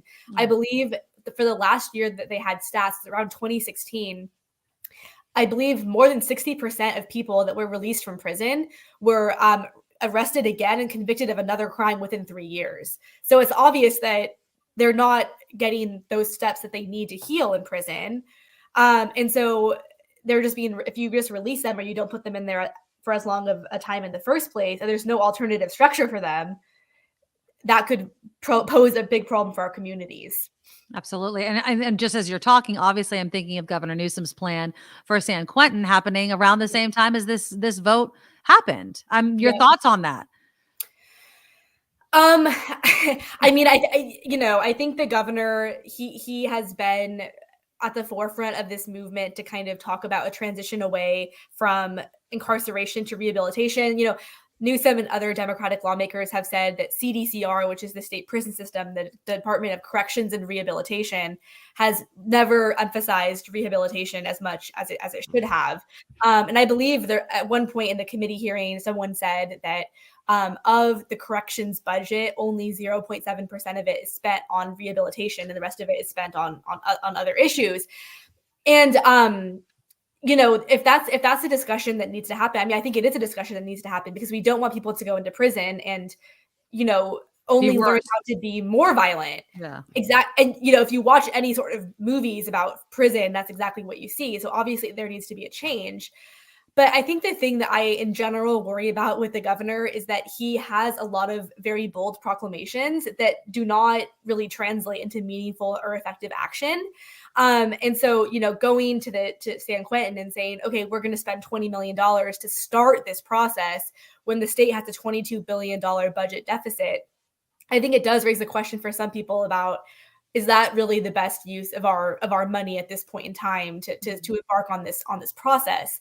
And it's extremely complicated. I mean, you're going to have to transfer a bunch of violent criminals into other prisons across the state. Are those prisons equipped for that sort of transfer? I mean, we saw during the pandemic when we transferred prisoners, it was absolutely botched and people were getting infected and it was dangerous. People were dying. How much money is this entire transformation going to actually cost? Does the state have the money to do it given the economy? So I think there are a lot of questions like that for people watching, they question whether that's the right use of the money at this point in time. And, I just would add that when it comes to like proclamations and following through, I mean, the governor came out guns blazing not that long ago saying, we're going to tax oil companies and we're going to do this and we're going to do that.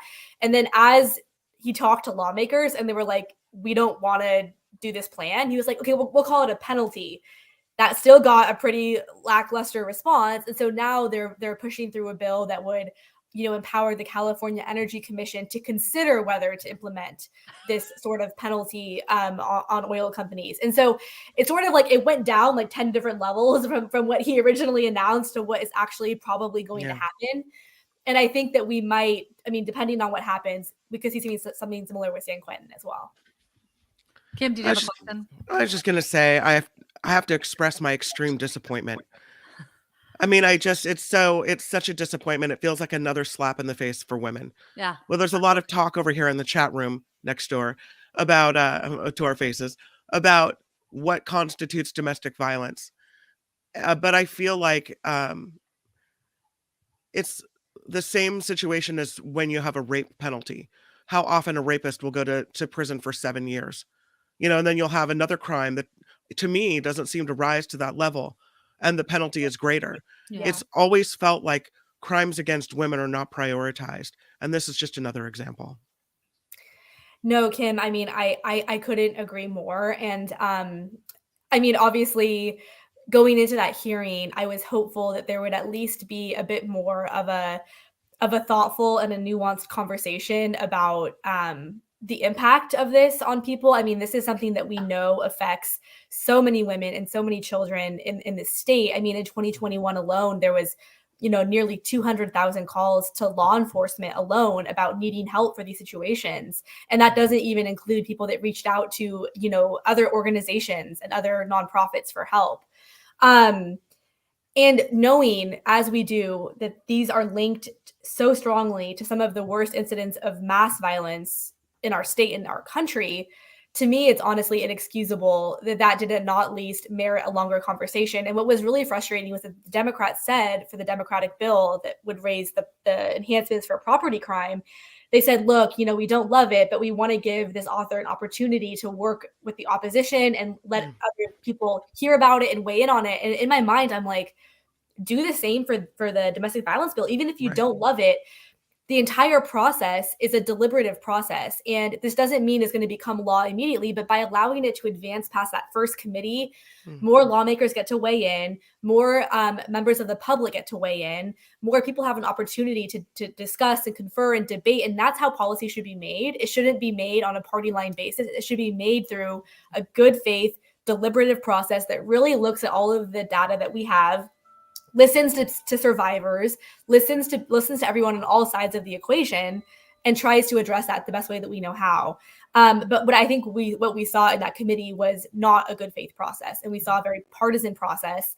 And I do think that on its face, raising penalties for property crime, well, they obviously still hurt people, but not raising them for some of the most violent crimes that can be committed against a person, like a physical person, is very hard to logically justify, in my opinion. What about the political aspect and the political party of this? Before we brought you on, I was talking about how Democrats rule California. They do. That argument is true. They have the majority. So does this fall at the feet of solely Democrats, the rise in crime, all of these sorts of things, and obviously Governor Newsom as well? It does seem the Republicans have a point. We want to do certain things. When you have something like a domestic violence bill, even though we wrote the bill before you still don't do anything about it. It makes me really upset at Democrats. I think that, Democrats are so unwilling to even give the perception that any sort of Republican idea has any kind of merit whatsoever, that they will kill those policies just to kind of say that they did. And we've even seen in past sessions where there will be a Republican idea put forward, maybe on a more like bipartisan issue, such as, fentanyl overdoses or whatever. And then a Democrat will actually basically put forward the exact same version of the bill, and the Democratic version will pass and the Republican version will not pass. And so that's a very clear example of those partisan politics. I think what's interesting is that Democrats, they have held a supermajority in the legislature for a long time. There has not been a Republican holding statewide office since Arnold Schwarzenegger. And given that, if their policies were truly as amazing as they say that they are in every situation, we would see that reflected in our reality. And I think that what I am advocating for is there just be more debate and more ideas considered. And to be clear, like that should happen in any state where it's a one-party state. I mean, I used to work in Montana. I used to work in Utah. Both of those are states that are dominated by Republicans. And I think whenever you have one state that is so deep, one color or another, it really just becomes a political power struggle more than an actual coalition of having to work together and having to arrive at compromises and having to actually consider other points of view, rather than just being like, oh yeah, okay, forget it. Like you have to actually engage in that process.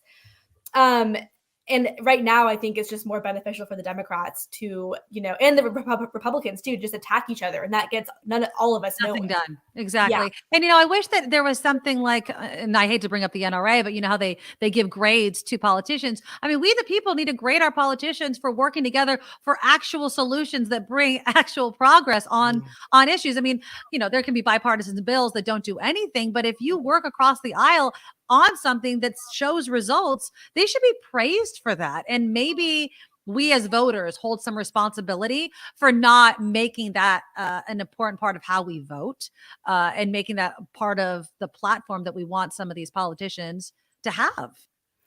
No, absolutely. And like, there are so many things that are kind of tied into that. Cause I think even the primary system, as we have set up in our elections, that is really a system that galvanizes the most avid voters on both sides of the parties, which tend to be maybe the more extreme iterations of those voters. And so you'll have the more Republican candidate elevated and the more Democratic one, when in reality, probably the average person is somewhere in the middle.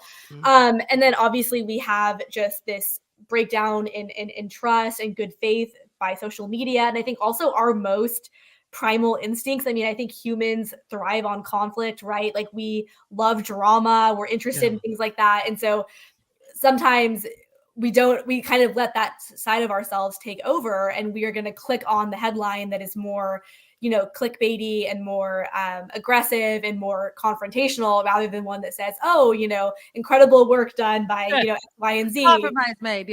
Exactly. Yeah. And it's this horrible ecosystem where like journalists also are part of this, because we really do have to kind of craft headlines like that in order to get eyes on our stories, keep our companies financially afloat, and all of these things. And so it's a very, very vicious cycle where I think it really incentivizes on all ends the worst parts of what we're doing.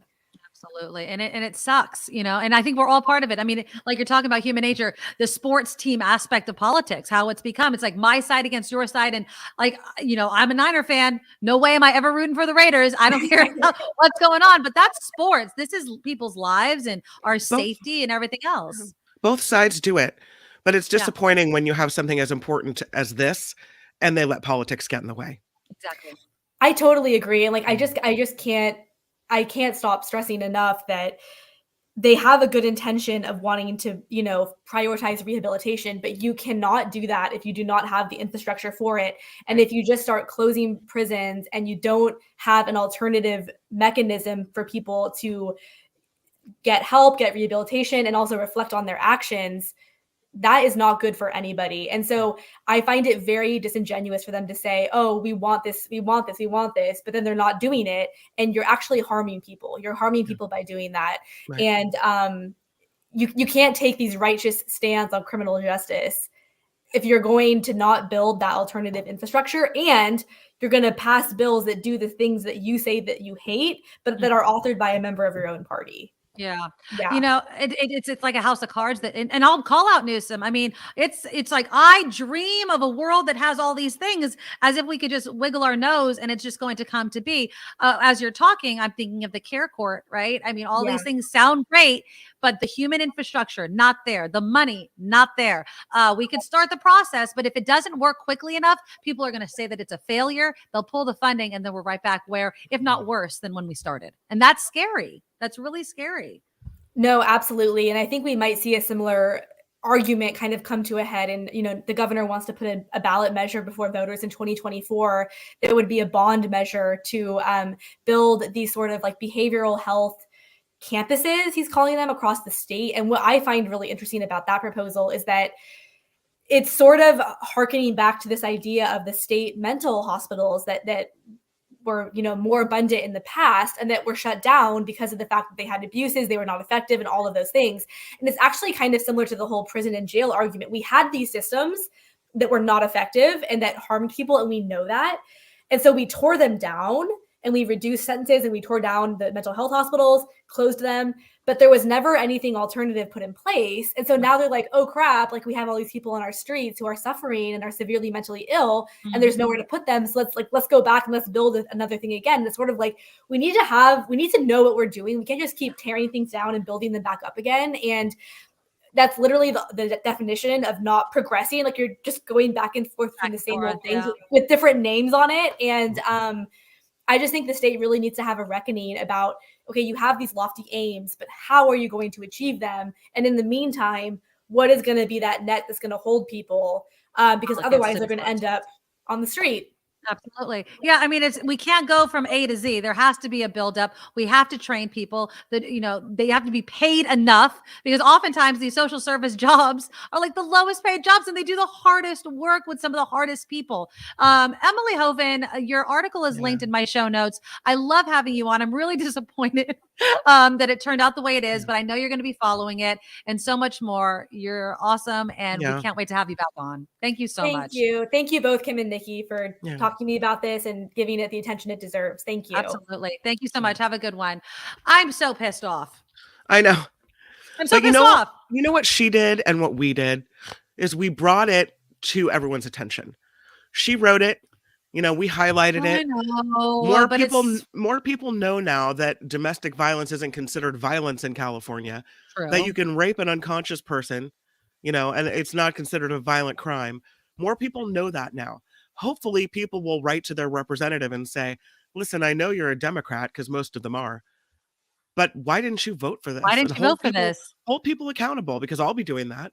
Yeah. And ask the basic question. Did you seriously vote for this Democratic written bill that would do very similar things, but not because it was written by a Republican, because you trust your Democratic colleagues? I mean, we cannot, like Emily Hoeven said, progress in this country if we keep being like this. Now, I get not trusting certain bills that do certain things and they hide things. This isn't that. No. And so I call BS. Karen writes in, women outnumber men in this country. Why don't they take some control of the situation they don't agree with in this country by voting, demonstrations, otherwise? Yeah. If enough women write to their local representative and say, what gives? Maybe there's movement. Or maybe a Democrat writes the bill. I don't care who writes it. But it shouldn't have to be a Democrat. It should be common sense. It should be common sense. But if we're in a state run by Democrats and they won't vote for a Republican bill, even if it's a great one, fine. Have a Democrat write it. Whatever works for you to actually get the stuff done that needs to be done. Yeah. I mean, and Randy's right. The Dems putting politics over a bill that makes sense just because it's sponsored by a Republican. Both sides do this. Yeah, they do. Everybody does it. And that's why I was mentioning to Emily, it's on us then. Like we need to, and I know it sounds stupid, but we need to praise politicians that work across the aisle genuinely, and are being honest about what they want to do. And then also have those, I'm not saying backroom is a bad way, but the whole sausage is made analogy is said all the time because it makes sense. Politics, sometimes things have to be done not so publicly. You want a politician who wants to get reelected on your side. Sometimes not every step of the way needs to be so public. If it is, they won't necessarily want to work with you. Well, I can't do that because of my constituency. Get the work done behind the scenes, convince each other, have the conversations, and then go forth. It's one press conference. They might get, a bit of grief, but at least it's not the slow rollout that sometimes dissuades some politicians from doing it. It's hard. I'm sorry. What one did you just put up? I missed it. Oh, it's Tony had some nice words for us. We appreciate it. Oh, we love you, Tony. I love these conversations, but it's hard. It's a hard conversation to have. Pisses me off. How about contacting some of the representatives and asking them to come on your show to explain the no vote? Perfect idea. We got to figure out. Ask Emily who was on that committee, right? Well, I'm sure actually I think that if you hold on, I could tell you. I have the article right in front of me. Assembly member Reggie Jones Sawyer of Los Angeles dismissed the idea, calling it, if we go back to 3 strikes, we'll stop all crime. That was the old way of thinking about it. It's proven it won't work. So he's one. No. But yeah, I'm sure we could find a list of the Democrats that voted against it. And it's BS. It's I bet absolutely Emily knows. BS. We should have asked her that. We'll have to email her and ask Well, her. and maybe you can also, I'll also Google Yeah. the bill and they'll have a whole list. Yeah. But Reggie Jones Sawyer, assembly member from Los Angeles, Democrat, he voted against the bill. So that's one. And I understand that harsher sentences for certain crimes. You know, we were talking with Ngaio Bealum before about cannabis, right? And the laws surrounding that and how many African-American men were incarcerated for marijuana offenses and other people were not. I get that. We're talking about domestic violence here, people.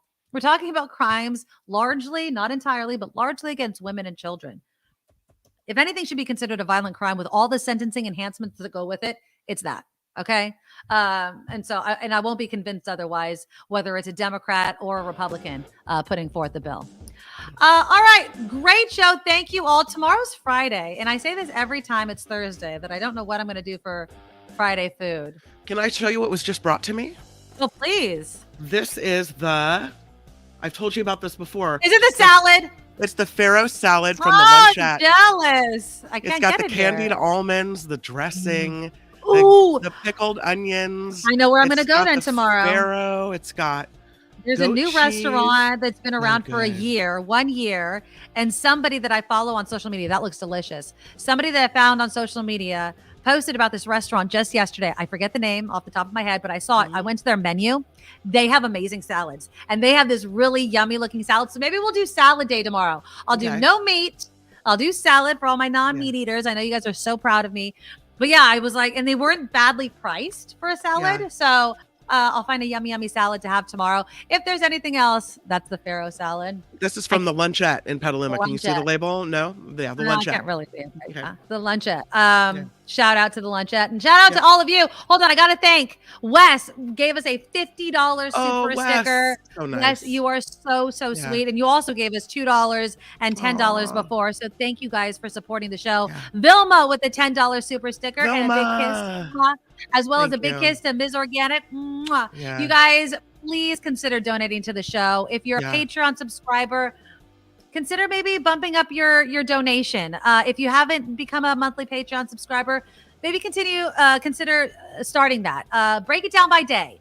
If we were in front of you with a little tin can playing our guitar or something, what would you throw in? I know it sounds really sad, but we're 100%. We're buskers now? Is that what we're doing? There you go, Yeah. busking. We're busking. Yeah. But yeah, we're basically busking for support because we want to continue doing the show. We do. So go I want to keep Nikki talking to you Medoro every Show. day. I know. TheNikkiMedoroShow.com, TheNikkiMedoroShow.com. There are also links to past YouTube shows. So give those a shot. Share with your family and friends, please, because we want to bump up our subscribers, which has been ticking up regularly, but I would like some big jumps in the number of subscribers. All right. Tomorrow's Friday. It's going to be a great day. There's no rain. It's a big day for my daughter tomorrow. We'll talk about that. I'll get my salad. Okay. And I'll see you tomorrow. Bye-bye, guys. Nikki, you're all so awesome. You're proud, like a beautiful blossom. You're also the best. I really can't rest. You're all so awesome. Wow. Okay.